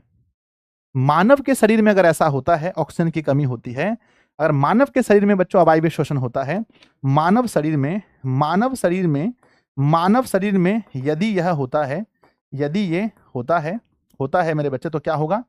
तो हमारे शरीर में क्या बनेगा? इस शोषण अगर मानव शरीर में हो जाए तो बच्चों लैक्टिक एसिड जम जाता है। तो कहते हैं ऑक्सीजन की उपस्थिति में पायरुवेट का पूर्ण ऑक्सीकरण, माफ कीजिएगा, अगर बच्चों ऑक्सीजन के अभाव में हमारी मांसपेशियों में पायरुवेट लैक्टिक अम्ल का निर्माण करता है। याद रखना कि अब ये पायरुवेट क्या है, एक शब्द बच्चों जब भी सुनेंगे पायरुवेट, है ना, पायरुवेट, तो ये समझना बच्चों कि पायरुवेट जब भी सुनेंगे तो समझना है कि यहाँ बच्चों जैसे ग्लूकोज में 6 कार्बन होता है, ग्लूकोज में 6 कार्बन है, 6 कार्बन नहीं बच्चों, अगर 3 कार्बन है तो बच्चों हम लोग इसको पायरुवेट के नाम से जानते हैं, 3 कार्बन होगा तो बच्चों ये कार्बनिक यौगिक है। पायरुवेट क्या है? कार्बनिक यौगिक है। समझना कि ये बच्चों ऑक्सीजन ही है लेकिन इसमें 6 कार्बन नहीं है, 3 कार्बन है। तो लिखेंगे बच्चों कि ऑक्सीजन की अनुपस्थिति में, ऑक्सीजन की अनुपस्थिति में, ऑक्सीजन की अनुपस्थिति मतलब समझते हैं ना रे कि नहीं होना, ऑक्सीजन की अनुपस्थिति में हमारे शरीर में, हमारे शरीर में, ऑक्सीजन की अनुपस्थिति में हमारे शरीर में, हमारे शरीर में पायरुवेट, पायरुवेट मतलब कि ग्लूकोज का ही दूसरा रूप, है ना, ऑक्सीजन की अनुपस्थिति में, अनुपस्थिति में पायरुवेट लैक्टिक अम्ल का निर्माण करता है। किसका बच्चों? पूछा जाएगा एग्जाम में, क्या लिखना? लैक्टिक अम्ल का निर्माण करता है, लैक्टिक अम्ल का निर्माण करता है जिसके कारण शरीर में दर्द और ऐंठन महसूस होता है। लैक्टिक अम्ल का निर्माण करता है जिसके कारण शरीर में, बताओ जल्दी से, जिसके कारण शरीर में क्या होता है? शरीर में दर्द, जिसके कारण शरीर में दर्द, शरीर में दर्द एवं ऐंठन, शरीर में दर्द एवं ऐंठन या तकलीफ होती है, या तकलीफ होती है। तो मेरे प्यारे बच्चों आज आपने बहुत अच्छे से जान लिया, बहुत अच्छे से आपने सीख लिया कि भैया देखो ये है हमारा अवायवीय शोषण, और अवायवीय शोषण में क्या क्या होता है आपको देखो बच्चों मजा तब आता है जब आप पढ़ लो और क्वेश्चन बनाओ, हर क्वेश्चन फटाफट बनने लगे, तब बहुत मजा आता है। जल्दी बताओ सबसे पहले कि अवायवीय शोषण जो है बच्चों कब होता है? ऑक्सीजन की अनुपस्थिति में। अवायवीय शोषण में, किस शोषण में ग्लूकोज का आंशिक विखंडन होता है? आंशिक मतलब थोड़ा बहुत ग्लूकोज टूटता है, तो बच्चों कहते हैं आंशिक विखंडन होता है। तो इसमें ग्लूकोज का अंशतः विखंडन होता है, या आंशिक कह सकते हैं, आंशिक विखंडन होता है। और किस प्रकार के शोषण में कम ऊर्जा मुक्त होती है? तो याद रखना अवायवीय शोषण में कम ऊर्जा मुक्त होती है। और बच्चों है ना, कौन सा शोषण कोशिका द्रव में होता है? तो लिखेंगे बच्चों अवायवीय शोषण कोशिका द्रव में होता है, या उल्टा पूछ सकते हैं अवायवीय शोषण कहाँ होता है? कहना कोशिका द्रव में। पूछा जाएगा बच्चों किस शोषण में एथेनॉल और कार्बन डाइऑक्साइड बनता है? किस शोषण में एथेनॉल और कार्बन डाइऑक्साइड बनता है? कहना बच्चों अवायवीय शोषण में। पूछा जाएगा कि ऑक्सीजन की अनुपस्थिति में हमारे शरीर में पायरुवेट किस अम्ल में बदल जाता है? तो ऑक्सीजन की अनुपस्थिति में हमारे शरीर में जो पायरुवेट है वो लैक्टिक अम्ल में बदल जाता है। किस अम्ल के शरीर में जमने की वजह से दर्द एवं ऐंठन का महसूस होता है? किस अम्ल के शरीर में जमने की वजह से दर्द और ऐंठन महसूस होता है? तो कहना बच्चों है ना तो कहेंगे बच्चों क्या, लैक्टिक अम्ल। लैक्टिक अम्ल के जमने से ही शरीर में बच्चों दर्द और ऐंठन महसूस होता है। तो जिन बच्चों को लगता है कि गुरुदेव ऑब्जेक्टिव को फोड़ देंगे, सारा ऑब्जेक्टिव हमसे बन जाएगा, तो एक बार दिल बनाकर भेजिए फटाफट से, दिल बनाकर भेजिए मेरे बच्चे कि गुरुदेव ये बहुत आसान है, बहुत मजेदार है। जल्दी से दिल बनाकर भेजिए कि सर हमको अवायवीय शोषण से कोई भी क्वेश्चन पूछ लीजिए, हम हंसते हंसते बता देंगे, हंसते हंसते। चलिए आगे बढ़ते हैं बच्चों, कुछ इंपॉर्टेंट पॉइंट्स लिख लीजिए, नोट देकर के लिख लीजिए, नोट देकर के लिख दीजिए, नोट देकर के लिख दीजिए मेरे बच्चे। पहला लिख दीजिए किन्वन, क्वेश्चन लिख दीजिए किन्वन, है ना, यहीं पर लिखना पड़ेगा ना कि बच्चों किन्वन, है ना, किन्वन किसे कहते हैं, किन्वन किसे कहते हैं बच्चों, बहुत इंपॉर्टेंट क्वेश्चन है, किन्वन किसे कहते हैं। तो उत्तर लिखेंगे बच्चों, ऑक्सीजन की अनुपस्थिति में, ऑक्सीजन की अनुपस्थिति में, ऑक्सीजन रहेगा नहीं, ऑक्सीजन की अनुपस्थिति में, अनुपस्थिति, ऑक्सीजन की अनुपस्थिति में, ऑक्सीजन की अनुपस्थिति में पायरुवेट का, है ना, पायरुवेट, है ना, पायरुवेट, पायरुवेट मतलब ग्लूकोज ही समझिए, उसमें 6 कार्बन, इसमें 3 कार्बन। तो ऑक्सीजन की अनुपस्थिति में पायरुवेट का एथेनॉल, एथेनॉल, है ना, है ना, माफ कीजिएगा, ऑक्सीजन की अनुपस्थिति में, ऑक्सीजन की अनुपस्थिति में, ऑक्सीजन की अनुपस्थिति में एथेनॉल, है ना, ऑक्सीजन की अनुपस्थिति में ग्लूकोज का, है ना, ग्लूकोज का आंशिक विखंडन होने से, ग्लूकोज का आंशिक विखंडन होने से, ग्लूकोज का आंशिक विखंडन होने से एथेनॉल, होने से एथेनॉल एवं कार्बन डाइऑक्साइड का निर्माण, एथेनॉल एवं कार्बन डाइऑक्साइड का निर्माण होना ना। ऑक्सीजन की अनुपस्थिति में ग्लूकोज का आंशिक विखंडन होने से एथेनॉल एवं कार्बन डाइऑक्साइड का निर्माण होना, कार्बन डाइऑक्साइड का निर्माण होना किण्वन कहलाता है। निर्माण होना क्या कहलाता है बच्चों, किण्वन कहलाता है, किण्वन कहलाता है, किण्वन कहलाता है। ठीक है, तो बच्चों बहुत इंपॉर्टेंट है, क्या आप इसको याद कर पाएंगे? सर याद क्या करना है, सब तो याद है कि ऑक्सीजन की अनुपस्थिति में ग्लूकोज जब भी आंशिक रूप से विखंडन होगा, आंशिक विखंडन जब भी ग्लूकोज का होगा, तब हमें क्या मिलेगा, तब हमें C2, है ना, एथेनॉल मिलेगा, यानी कि C2H5OH, है ना, C2H5OH, ये बच्चों है ना एथेनॉल का फार्मूला है। क्या मिलेगा हमें, क्या मिलेगा, हमें मिलेगा मेरे बच्चे एथेनॉल, यानी C2H5 और OH मिलेगा, और प्लस में कार्बन डाइऑक्साइड मिलेगा। और यही बच्चों इसी प्रक्रिया को, इसी को हम लोग किण्वन कहते हैं। स्टार देख के लिख दीजिए बच्चों कि किण्वन जो है, किण्वन है ना, किण्वन किसमें होता है, तो किण्वन ईस्ट में पाया जाता है, ईस्ट में पाया जाता है। बच्चों इतना लिखने के बाद हमारा एक और छूट गया, इतना लिखने के बाद यहां और छूट गया, बोलो कहां लिखें? इतना लिखने के बाद और छूट गया कि बच्चों अवायवीय शोषण जो है एक चरण में होता है, एक चरण में, ये भी लिखना हम भूल गए, जगह नहीं बचा, कहां लिखें बताओ, कहां लिखें, जल्दी लिखकर भेजो मुझे, कहां लिखें?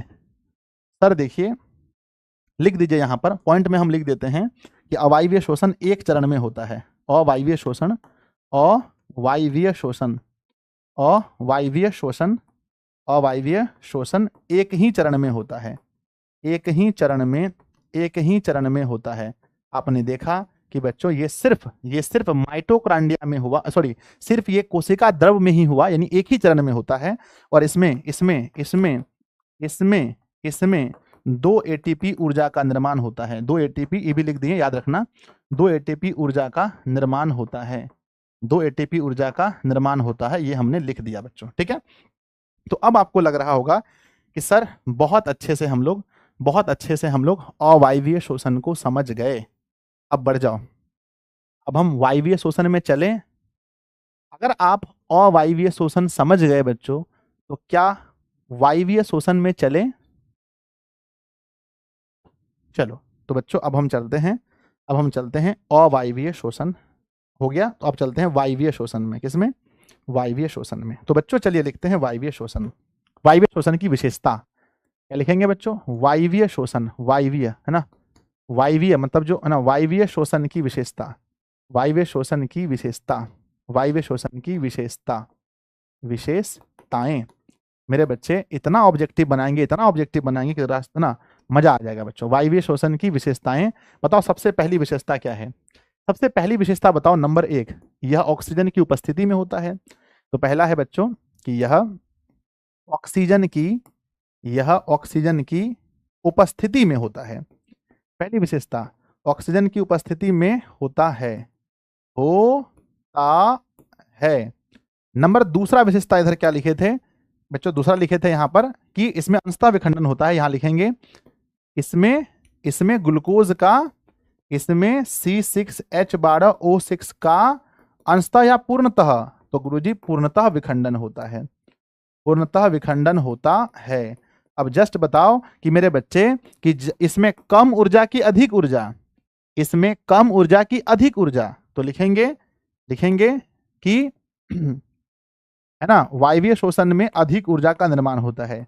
वायवीय शोषण में अधिक ऊर्जा का निर्माण होता है, अधिक ऊर्जा का निर्माण होता है, अधिक ऊर्जा का निर्माण होता है बच्चों।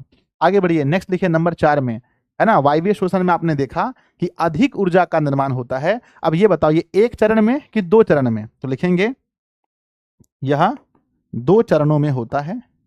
ये इसको हम लास्ट में समझाएंगे बच्चों, लास्ट में समझाएंगे, ठीक, अच्छा रहेगा, है ना। अब आगे, है ना, ये बच्चों ये 2 चरणों में होता है। इसका, है ना, इसका प्रथम चरण यहीं पर लिख देते हैं, है ना, यह 2 चरणों में होता है, यह 2 चरणों में होता है, यह 2 चरणों में होता है। इसका प्रथम चरण बताओ कहाँ होता है? इसका प्रथम चरण कोशिका द्रव में ही होगा। इसका प्रथम चरण कोशिका द्रव में, इसका प्रथम चरण कोशिका द्रव में एवं बच्चों, एवं दूसरा चरण माइटोकॉन्ड्रिया में। एवं दूसरा चरण बताओ, एवं दूसरा चरण, प्रथम चरण आपने कहा कोशिका द्रव में, एवं दूसरा चरण माइटोकॉन्ड्रिया, है ना, माइटोकॉन्ड्रिया में, है ना, माइटोकॉन्ड्रिया में होता है बच्चों। इसमें ग्लूकोज किसका निर्माण करता है? इसमें पायरुवेट के विखंडन से, इसमें ग्लूकोज के विखंडन से, या पायरुवेट कह दो, इसमें ग्लूकोज के विखंडन से बताओ क्या क्या बनता है? विखंडन से सबसे पहले कार्बन डाइऑक्साइड, तो लिखेंगे बच्चों ग्लूकोज के विखंडन से कार्बन डाइऑक्साइड, कॉमा बोलो, कॉमा जल एवं ऊर्जा का निर्माण होता है, एवं ऊर्जा का निर्माण होता है बच्चों, ठीक है। चलो, ऊर्जा का निर्माण होता है। चलिए, तो ये 5 पॉइंट्स हैं बच्चों जो आपको याद रखने हैं। अब कितना एटीपी ऊर्जा ये भी लिख लेना, कहीं लिखना है तो, ठीक है। तो बच्चों ये 5 पॉइंट्स हैं जो आपको लिखने पड़ेंगे एग्जाम में। पहला देखो, फर्स्ट ऑक्सीजन की उपस्थिति में होता है, ये पहला हो गया। दूसरा, इसमें ग्लूकोज का पूर्णतः विखंडन होता है, अंशतः नहीं बच्चों, पूर्णतः विखंडन। वायवीय शोषण में अधिक ऊर्जा, कितनी ऊर्जा बता सकते हैं आप? क्या कमेंट बॉक्स में बता सकते हैं? सर 38 एटीपी बता सकते हैं, 38 एटीपी ऊर्जा, 38 एटीपी ऊर्जा, ठीक है ना। यह 2 चरणों में होता है, पहला चरण कोशिका द्रव में और दूसरा चरण मेरे बच्चे माइटोकॉन्ड्रिया में होता है। अगला, इसमें ग्लूकोज के विखंडन से कार्बन डाइऑक्साइड, जल एवं ऊर्जा का निर्माण होता है। तो बच्चों बहुत अच्छे से आपने देख लिया। एक बहुत प्यारा सा न्यूज निकल के आ रहा है, बच्चे सब मैसेज कर रहे हैं क्या कर रहे हैं कि मैट्रिक इंटर का एग्जाम, मैट्रिक एंड इंटर का एग्जाम ऑनलाइन। मेरे बच्चे पता है, ठीक है ना, मतलब देखो, कहते हैं कि जब तक सच चप्पल पहनता है, तब तक झूठ 2-4 गांव घूम के आ जाता है। यानी बच्चों झूठ फैलने में बहुत टाइम लगता है। एक बार की घटना मैं बताता हूं, मेरे गांव में कहा कि नमक बंद होने वाला है, सब लोग नमक खरीद लिए, 50 टका पैकेट, 100 टका पैकेट, 200 टका पैकेट। मेरे बच्चे ऑनलाइन परीक्षा के बारे में बोला है तो सिर्फ हेडलाइन लिखा गया था कि बिहार बोर्ड की परीक्षाएं ऑनलाइन होंगी। तो बच्चों ये बिहार बोर्ड की अदर एग्जाम, जैसे कि डीएलएड का एग्जाम हो गया, बीएड का एग्जाम हो गया, बिहार बोर्ड बच्चों शिक्षक के लिए मतलब बीपीएससी का एग्जाम करवाता है, बहुत सारे एग्जाम्स हैं जो बिहार बोर्ड करवाता है। इसका मतलब ये नहीं है बच्चों कि हमारा 10th मैट्रिक का एग्जाम हमारा होगा। ठीक है ना। तो अगर आपसे कहे बच्चों कि कल से मम्मी को मम्मी नहीं बोलेंगे, कुछ और भी कुछ बोलेंगे, तो आप विश्वास कर लेंगे नहीं। अब ये ऐसा चीज है जो हो ही नहीं सकता है। आपको लगता है कि ऑनलाइन होगा? छड़वा सब माउस को बोलेगा मूसा किधर हो रे, मूसा किधर हो, देखो तो मूसा है ना, मूसा किधर हो, और मूसा ऐसे ऐसे घुमा करके आप लोग, लगता है कि आप लोग छोड़ेंगे ऑनलाइन होगा तो? ऑनलाइन होगा तो आप लोग माउस चुरा के लेके आ जाइएगा, वहां से माउस का तार काट के लेके आ जाइएगा, तो बटन खींच लीजिएगा, है कीबोर्डवा का बटन खींच लीजिएगा, आप लोग को मिलेगा तो बटन खींच लीजिएगा, उठा करके माथा में रख के तोड़ दीजिएगा। ऐसा सब विद्यार्थी होता है ना। आपको लगता है कि ऑनलाइन पॉसिबल है? 17 लाख बच्चा एग्जाम देगा, 17 लाख अगर कीबोर्ड दे देगा और कंप्यूटर दे देगा, तो कोई बच्चा माउस चुरा के लेके आ जाएगा, कोई तार खींच के लेके आ जाएगा। ठीक है, तो दिस इज नॉट पॉसिबल। ठीक है, आज आगे बढ़ते हैं। मेरे हम लोग रेलवे का एग्जाम देने गए थे एक बार, तो हम लोग का पूरा ध्यान था कि जो है ना कि कैसो गायब करना है माउस को, लेकिन जो है वहाँ सीसीटीवी कैमरा लगा था, देख लिए तो फिर सोचा नहीं मामला गड़बड़ा जाएगा। चलो ठीक है। तो अभी हमने देखा कि बच्चों श्वसन 2 तरह के होते हैं। एक होता है हमारा एक एक होता है बच्चा अवायवीय श्वसन, एक होता है वायवीय श्वसन। दोनों को मैंने बहुत डिफिनेटली बहुत अच्छे से बताया है। चलो अब मुझे मन करता है पढ़ाने का। क्या आप पढ़ना चाहते हो? बोलो। अभी और पढ़ाने का मेरा मन है बच्चों, प्लीज पढ़ाने दो मुझे। मैथ पढ़ लेना, लेट होगा तो थोड़ी कम देर पढ़ लेना, आधा घंटा ही पढ़ा देंगे, या बच्चों नहीं भी पढ़ाएंगे, लेकिन पढ़ लो अभी। ठीक है, मेरा और पढ़ाने का मन है, पढ़ाएं? बोलो। मतलब टॉपिक को ले जा करके वहां छोड़ते हैं जहां पर बच्चों सिर्फ हमारा एक पार्ट बचेगा, वो हमारा जो श्वसन तंत्र है उसके बारे में। तो कितने बच्चे चाहते हैं और पढ़ाएं? बताओ जल्दी से। अरे माँ बोले अरे विजैया माउसवा छोड़े ले रे, बोलेगा नहीं। अरे तू रे अंकितवा छोड़े ले, हाँ भैया हम तो बट्टम ले गए छून। आ जाओ। तो बच्चों शुरू करते हैं। अब यहाँ तक हम लोग पढ़ लिए, इसके बाद हल्का टॉपिक है, इसके बाद कुछ छोटा टॉपिक में जान नहीं बचा। अब कौन सा टॉपिक बचा है? अब खाली हल्का टॉपिक है।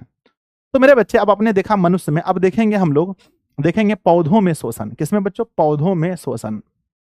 ठीक है, पौधों में श्वसन 5 मिनट के अंदर आप पढ़ लेंगे, इसमें कुछ पढ़ना नहीं है। एग्जाम में कभी नहीं पूछा जाता कि पौधों में श्वसन की विधि को बताइए, ये सब नहीं पूछा जाता। ठीक है, जैसा कि बच्चों आपको मालूम है कि मनुष्य, अगर हम मानव की बात करें या हम लोग जीव जंतु की बात करें, तो जीव जंतु है ना, जीव जंतु है ना, मानव की बात करते हैं, मानव की बात करें तो मानव बच्चों ग्रहण क्या करता है? बोलो, ग्रहण क्या करता है? मानव जो है वो ग्रहण किसको करता है? ये मानव बना देते हैं मानव। मानव ग्रहण किसे करता है? तो मानव ग्रहण करता है ऑक्सीजन को, ग्रहण करता है ऑक्सीजन। और छोड़ता क्या है बताओ? और बच्चों छोड़ता क्या है? ग्रहण करता है ऑक्सीजन और छोड़ता है कार्बन डाइऑक्साइड। यह है बच्चों मनुष्य का हाल, है ना। अब ये बताओ कि पेड़ पौधे क्या करते हैं? पेड़ पौधे, तो मेरे बच्चे है ना, ये हो गया मानव का और ये है पेड़ पौधे। तो मेरे बच्चे पेड़ पौधे की अगर हम बात करें, पेड़ पौधे की, तो पेड़ पौधे जस्ट बच्चों उल्टा होता है। ये लोग ग्रहण करते हैं CO2, ग्रहण करते हैं CO2, और बच्चों और हमें छोड़ते क्या है? ये लोग छोड़ते क्या है? छोड़ते हैं बच्चों O2। यानी कि इनका काम उल्टा है, ग्रहण करना है CO2 और छोड़ना है O2, छोड़ना है O2। बच्चों जैसे हमारे पास श्वसन करने के लिए फेफड़ा होता है, अगर आपसे पूछें कि मनुष्य का श्वसन अंग क्या है, आंसर बताइए। मनुष्य का श्वसन अंग, कोई बच्चा कहेगा सर मनुष्य का श्वसन अंग मुंह तो है। कोई कहेगा नाक है, नहीं बच्चों नाक वगैरह नहीं है। मनुष्य का श्वसन अंग बताइए क्या है? तो आप कहेंगे सर ये मनुष्य का श्वसन अंग फेफड़ा है, फेफड़ा, फेफड़ा बच्चों देखेंगे ऐसे धकता ना, इसमें हवा जाता है फूलता है, तो बच्चों फेफड़ा हमारा श्वसन अंग है। बच्चों मनुष्य में अगर हम श्वसन अंग की बात करें तो हमारा फेफड़ा श्वसन अंग है, फेफड़ा, फेफड़ा हमारा श्वसन अंग है।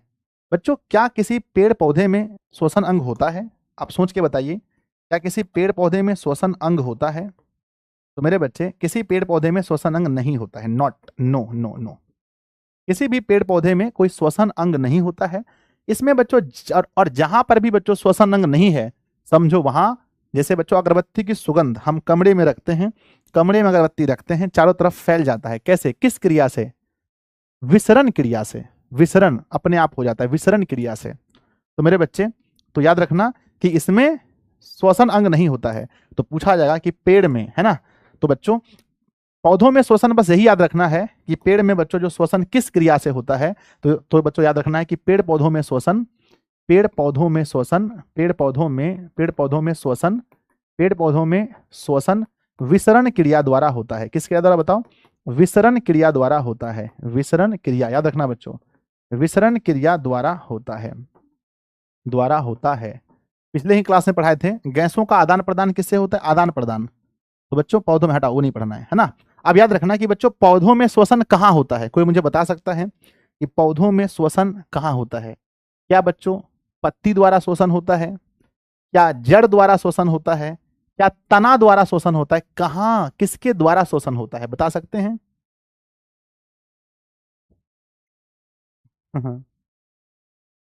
तो मेरे बच्चे श्वसन जो होता है पौधों में वो सभी अंग द्वारा अलग अलग होता है। तो याद रखना ये भी बच्चों कि पौधों में, पौधों के सभी अंग द्वारा, सभी अंग द्वारा, पौधों के सभी अंग द्वारा अलग अलग श्वसन होता है।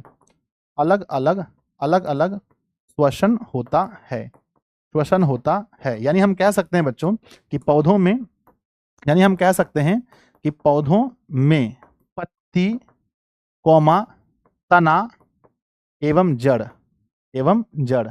सभी में श्वसन होता है, सभी में श्वसन होता है। अब बात यहाँ ये है बच्चों कि पत्ती में भी श्वसन होगा, तना में भी होगा, जड़ में भी होगा। अब बोले सर कैसे होगा? अब आप हमसे पूछिए कैसे होगा, तब आप बताइए, हम आपको कैसे बताएंगे, कहाँ से लाएंगे हम पेड़ पौधा, आपको कैसे दिखाएंगे कैसे होता है? होता है, साइंटिफिक, साइंस ने इसको माना है, होता है तो होता है ना। तो पौधों में पत्ती, तना और जड़ द्वारा होता है। हम चाह के भी आपको नहीं दिखा सकते हैं कि रे अनुजवा, हे देखो रे, हे देखो, हे देखो, हे देखो पौधा ना कार्बन डाइऑक्साइड छोड़ा रे, हे देखो देखो। हाँ सर जी, पौधा कार्बन डाइऑक्साइड लिया रे। हाँ सर जी लिया। और देखो देखो देखो ऑक्सीजन छोड़ा रे अनुजवा, देखो। हाँ सर जी छोड़ा। ये नहीं दिखा सकते हम आपको, ये आपको समझना पड़ेगा कि होता है तो होता है। पौधों में पत्ती, तना और जड़ सभी से श्वसन होता है, आपको रटना पड़ेगा भैया। ठीक है, कैसे होगा सर? अरे ये सब मत पूछो कैसे होगा। एक बच्चा पूछा सर करेला का पीएच मान बताइए, कद्दू का बताइए, झिंगली का बताइए। अरे वो कहाँ से बताएंगे, हमको पता ही नहीं है। तो मेरे बच्चे अब बात करते हैं, अब हम बात करते हैं मेरे बच्चे, ये भी मत पूछेगा कि विसरण क्या होता है, अभी इसको रट लीजिए। विसरण बच्चों, एक विसरण आपको हम किसी दिन मौका मिले तो बढ़िया से बताएंगे। जो टॉपिक है उसको पढ़िए कि पौधों में श्वसन विसरण क्रिया द्वारा होता है, बस रट लीजिए। पौधों में सभी अंग द्वारा, है ना, सभी अंग द्वारा अलग अलग श्वसन होता है।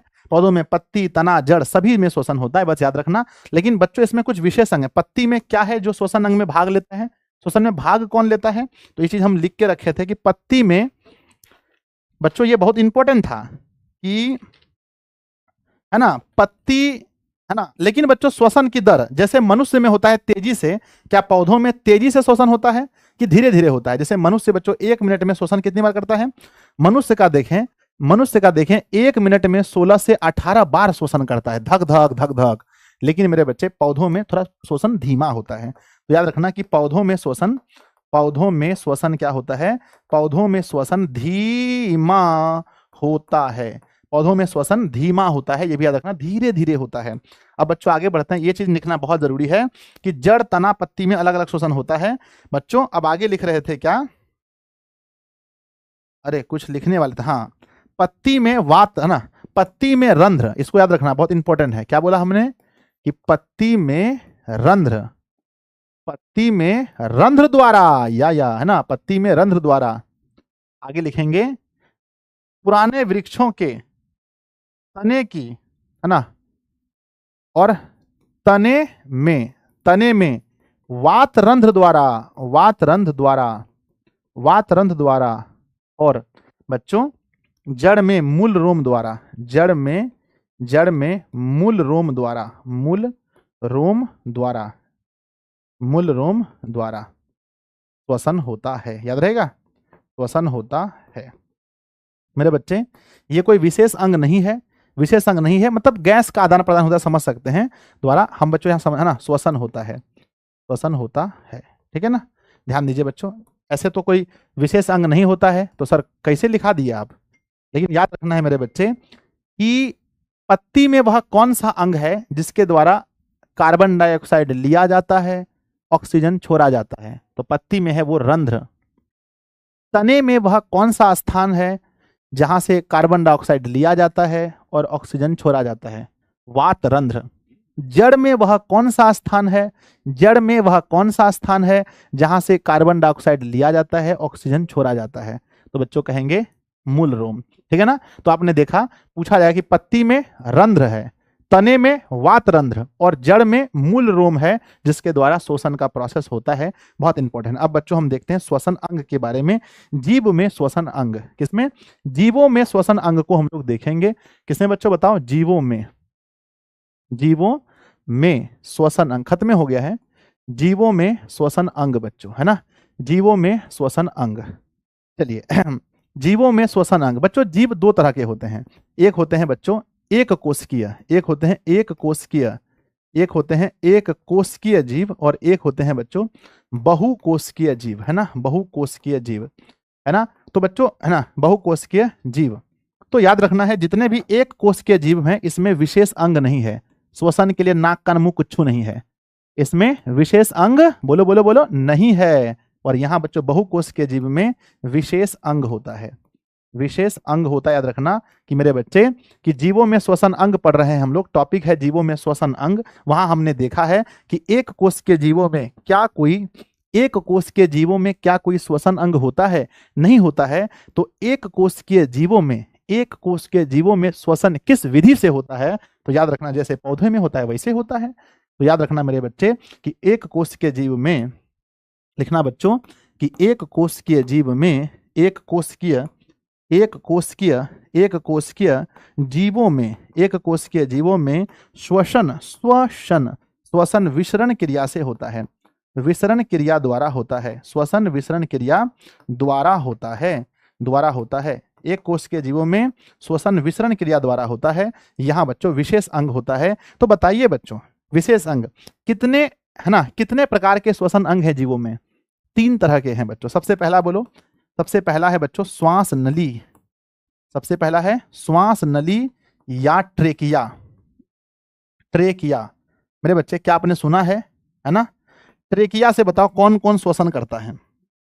कौन कौन सा ऐसा जीव है जो मेरे बच्चे कौन कौन सा ऐसा जीव है जो ट्रेकिया से सांस लेता है? बताओ कौन कौन सा ऐसा जीव है जो ट्रेकिया से सांस लेता है? तो बच्चों कहेंगे श्वास नली या ट्रेकिया से कहेंगे जितना भी कीड़ा मकोड़ा है, कीड़े मकोड़े, कीड़े मकोड़े, कौमा कह सकते हैं मेरे बच्चों, है ना। तिल चट्टा, है ना, तिल चट्टा खूब पूछता है परीक्षा में। तिल चट्टा का श्वसन अंग बताइए। तिल चट्टा कहाँ से सांस लेता है? कहना बच्चों तिल चट्टा जो है ना वो श्वास नली ट्रेकिया से सांस लेता है, तिल चट्टा। तो बच्चों हमने बोला, पहला हमने बताया कि कीट, तिल चट्टा और एक और है बच्चों टिड्डा। टिड्डा देखे होंगे जो हरा भरा होता है, बोलते हैं अखफोड़ा एलोरे, अखफोड़ा, अखफोड़ा। ठीक है, तो ये सब होता है मेरे बच्चे, ये है श्वास नली से। बताओ उसके बाद बच्चों है ना दूसरा होता है गिल्स। क्या होता है? गिल्स। गिल्स बच्चों जिसको क्लोम भी कहते हैं, क्लोम, गल्फ, है ना, गलफड़ारे, गिल्स। गिल्स मेरे बच्चे, गिल्स से बताओ सांस कौन लेता है? गिल्स से सांस लेती है मछली बच्चों। कौन लेती है? मछली, है ना। अच्छा मछली जल की रानी है, तो मछली में भी बच्चों पुरुष होता होगा। जो पुरुष होता होगा तो ऊ कहाँ का राजा है ना, ऊ कहाँ का राजा है बताओ? ठीक है, तो बच्चों गिल्स या कुलोम से मछली, मछली क्या है? जल में घुले ऑक्सीजन से श्वसन लेती है बच्चों, याद रखना, कहीं पर लिख देंगे हम। और नंबर तीसरा फेफड़ा से कौन लेता है? तो बच्चों फेफड़ा से श्वसन कौन करता है? फेफड़ा, फेफड़ा से करता है जितने भी जितने भी बड़े बड़े जीव जंतु हैं, बड़े बड़े जीव जंतु या फिर उच्च, है ना, उच्च कोटि के कह सकते हैं, बड़े बड़े जीव जंतु। मनुष्य भी लिख दीजिए, मनुष्य भी इसी में आता है। मनुष्य का श्वसन अंग फेफड़ा है, मनुष्य का श्वसन अंग फेफड़ा है। कहीं पर लिख दीजिए बच्चों, याद रहेगा कि मछली जो है ऑक्सीजन, है ना, जल में घुले ऑक्सीजन से श्वसन करती है। याद रखना बच्चों, मछली, मछली जल की रानी है ना। मछली जल में घुले, जल में घुले ऑक्सीजन, जल में घुले ऑक्सीजन से, है ना, ऑक्सीजन से श्वसन करती है ना, श्वसन करती है बच्चों, है ना। मछली जो है वो जल में घुले ऑक्सीजन से श्वसन करती है। ये बहुत इंपॉर्टेंट है। मनुष्य का श्वसन अंग है फेफड़ा। बच्चों जहां तक मुझे पढ़ाना था वहां तक हम पढ़ा दिए। आप मुझे बताइए कितना आपको समझ में आया बच्चों? जहां तक पढ़ाना था हम पढ़ा दिए। अब जो है कि एक टॉपिक बचा है जिसका नाम है बच्चों, सिर्फ हमें श्वसन तंत्र पढ़ाना है, यानी फेफड़ा के बारे में। श्वसन तंत्र पढ़ाना है, एक क्लास में खत्म हो जाएगा, नेक्स्ट क्लास में पढ़ा देंगे। एक के क्लास में पढ़ाएंगे तो दिक्कत हो जाएगा बाबू, ठीक है ना। तो ये नेक्स्ट याद रखना कि नेक्स्ट चैप्टर में सिर्फ श्वसन तंत्र पढ़ाना है।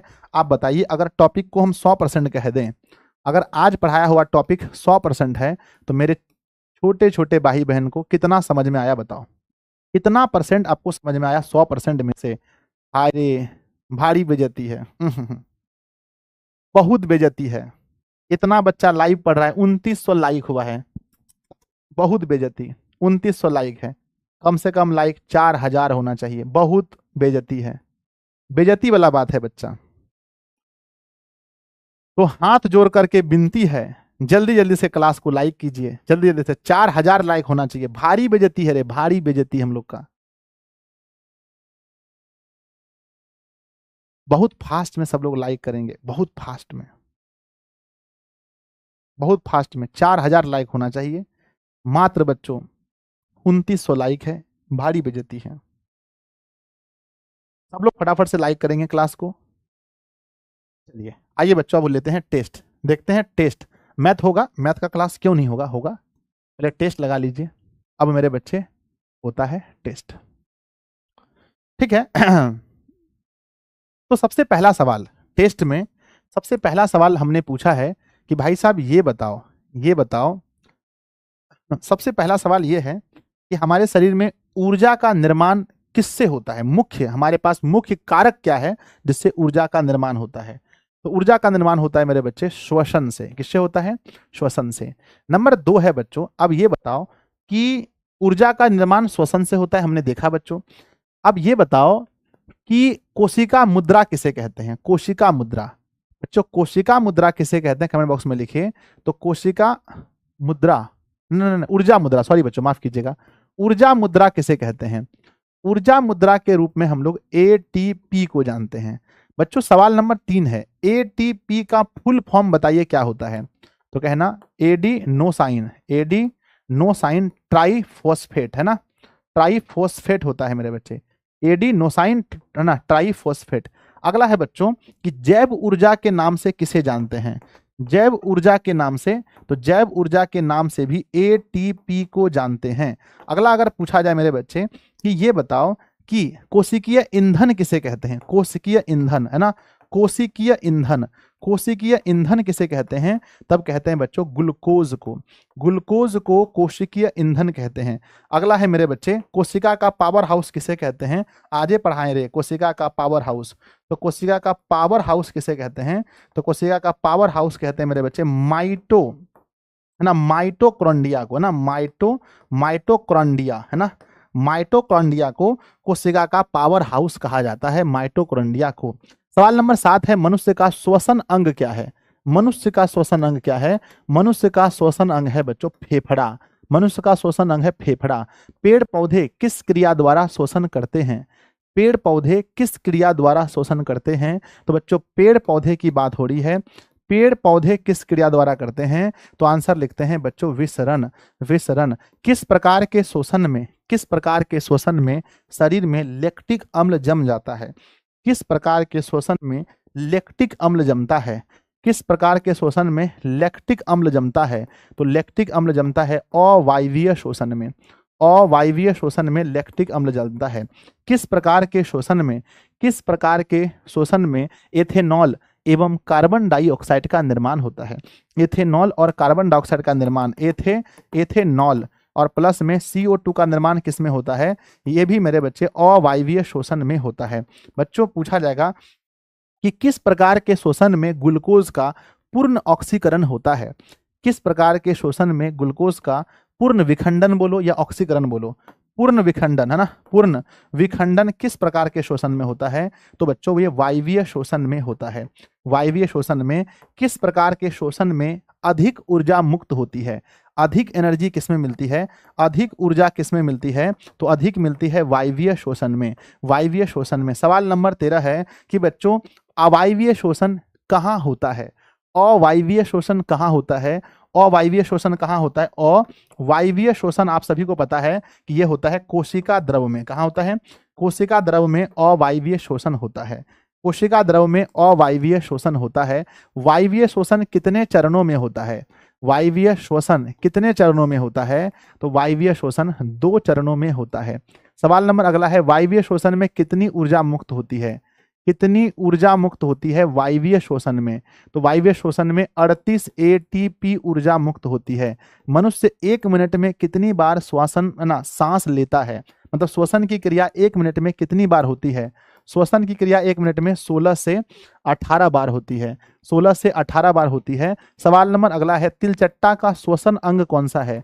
तिलचट्टा का श्वसन अंग, तिलचट्टा का श्वसन अंग है बच्चों, है ना, क्या नाम है? तिलचट्टा का श्वसन अंग है ट्रेकिया। क्या है? ट्रेकिया तिलचट्टा का श्वसन अंग है। सवाल नंबर 18 है कि बच्चों पौधे के किस अंग से श्वसन होता है? ऑप्शन ए जड़, ऑप्शन बी तना, ऑप्शन सी पत्ती, ऑप्शन डी सभी। पौधे के किस अंग से श्वसन होता है? तो पौधे के, तो लिखेंगे सभी अंग से। पौधे के सभी अंग से श्वसन होता है। सवाल नंबर बच्चों 19 है। सवाल नंबर 19 है कि ना ऑक्सीजन के अंशतः ऑक्सीजन के आंशिक विखंडन से एथेनॉल और कार्बन डाइऑक्साइड का बनना क्या कहलाता है? ऑक्सीजन के ग्लूकोज के आंशिक विखंडन से एथेनॉल और कार्बन डाइऑक्साइड का बनना क्या कहलाता है? क्या कहलाता है? तो बच्चों किण्वन कहलाता है। किण्वन कहलाता है। मैंने पढ़ाया था कि बच्चों क्या कहलाता है? किण्वन कहलाता है। किण्वन कहलाता है।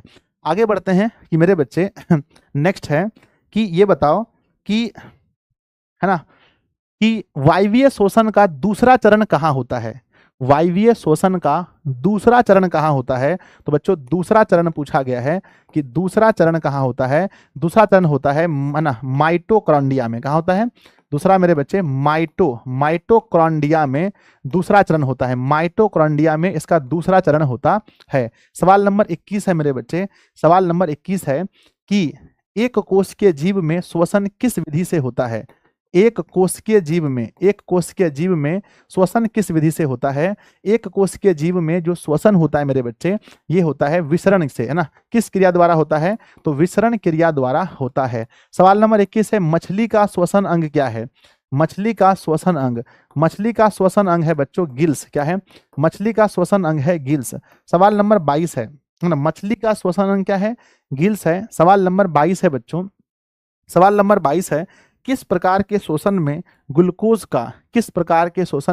ग्लूकोज का आंशिक विखंडन होता है? आंशिक विखंडन किस प्रकार के शोषण में होता है? तो आंशिक विखंडन मेरे बच्चे होता है अवायवीय शोषण में। अवायवीय शोषण में किस प्रकार के शोषण में कम ऊर्जा निकलती है? कम ऊर्जा किस में निकलती है? कम ऊर्जा भी अवायवीय शोषण में निकलती है। कम ऊर्जा निकलती है अवायवीय शोषण में बच्चों, अवायवीय शोषण में निकलती है। सवाल नंबर 24 आता है।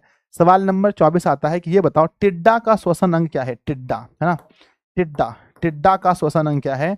तो टिड्डा का भी श्वसन अंग मेरे बच्चे, टिड्डा का भी श्वसन अंग क्या है? टिड्डा का भी श्वसन अंग लिखेंगे क्या नाम है? मतलब कि ट्रेकिया होता है मेरे बच्चों। मेढक का पूछा जाए, मेढक देखो बच्चों, मेढक 2 तरह का होता है, एक तो बच्चा मेढक होता है, एक बड़ा होता है। तो बड़ा समझते हैं। मेढक का श्वसन अंग पूछा गया है, तो मेढक का बच्चों गलफड़ा ही याद रखना, फेफड़ा ही याद रखना, फेफड़ा, है ना, फेफड़ा ही हो जाएगा, फेफड़ा। मेढक का श्वसन अंग फेफड़ा हो जाएगा। अब बताओ बच्चों, 25 क्वेश्चन में मेरे प्यारे प्यारे बच्चों ने कितना सही किया है? 25 में से 25 सवाल में से आपने कितना सही किया है? 25 सवाल में से मेरे प्यारे प्यारे बच्चों ने कितना सही किया है बताओ। ठीक है, हमें उम्मीद है आपने बहुत सही किया होगा सवाल। चलिए बच्चों, मिलते हैं हम लोग फिर नेक्स्ट। अब आप लोग के लिए बारी है कि आपको आज बच्चों लिखना है 2 चीज। पहला बच्चों क्लास कैसा लगा, है ना, क्लास कैसा लगा। इतना देर आप लोग कमेंट करते हैं, थोड़ा और कमेंट कीजिए बच्चों, कंजूसी मत करना है सबको ना। क्लास कैसा लगा मेरे बच्चे, सबको कमेंट बॉक्स में लिखना है कि आज का क्लास कैसा लगा। कमेंट बॉक्स में बच्चों आज का टारगेट लगते हैं 1000 कमेंट। क्या है बच्चों? टारगेट ये है कि मेरे बच्चे हमें 1000 प्लस बच्चे कमेंट करेंगे। तो जितने बच्चे देख रहे हैं, जाइए वीडियो खत्म होने के बाद बच्चों थोड़ा सा 10 सेकंड दीजिएगा और लिखिएगा मैथ की क्लास कितने बजे लगानी है बच्चों। 12 हो चुका है, 15, 20, 25, है ना। तो 8:25 में मैथ की क्लास है। मिलते हैं एप्लीकेशन पर मैथ की क्लास में। तब तक के लिए आप पढ़ते रहिए, हंसते रहिए, मुस्कुराते रहिए। 8:25 से लेकर के क्लास 9:15 तक होगी, यानी 50 मिनट के लिए हम लोग मैथ की क्लास करेंगे बच्चों, है ना। तो चलिए फटाफट मिलते हैं मैथ की क्लास में। लव यू बच्चों, ठीक है, सभी लोग कमेंट कीजिएगा। हमें लगता है कि आपको क्लास अच्छा लगा होगा, अपने दोस्तों में भी शेयर कीजिएगा। सब लोग क्लास को लाइक जरूर कीजिएगा बच्चों।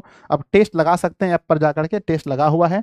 शोषण वाला क्वेश्चन जितना भी आएगा आप शोषण वाला क्वेश्चन को लगा सकते हैं। ये बैच आपने परचेज नहीं किया तो एप्लीकेशन पर यही बैच परचेज कीजिएगा, जहाँ ड्रीम 450 वाला 10th क्लास सेलेक्ट करके इस बैच में क्रैश कोर्स भी फ्री है, हमने लिख दिया है, आपको मिलेगा। ऐप पर जाकर के जरूर परचेज कर लीजिएगा। ठीक है बच्चों, मिलते हैं एप्लीकेशन पर थोड़ी देर के बाद 8:25 में।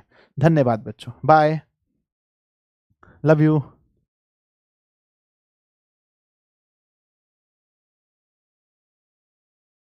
सब जाकर के कमेंट कीजिएगा, वीडियो अपलोड होने के बाद कमेंट कीजिए यूट्यूब पर सब लोग बच्चों।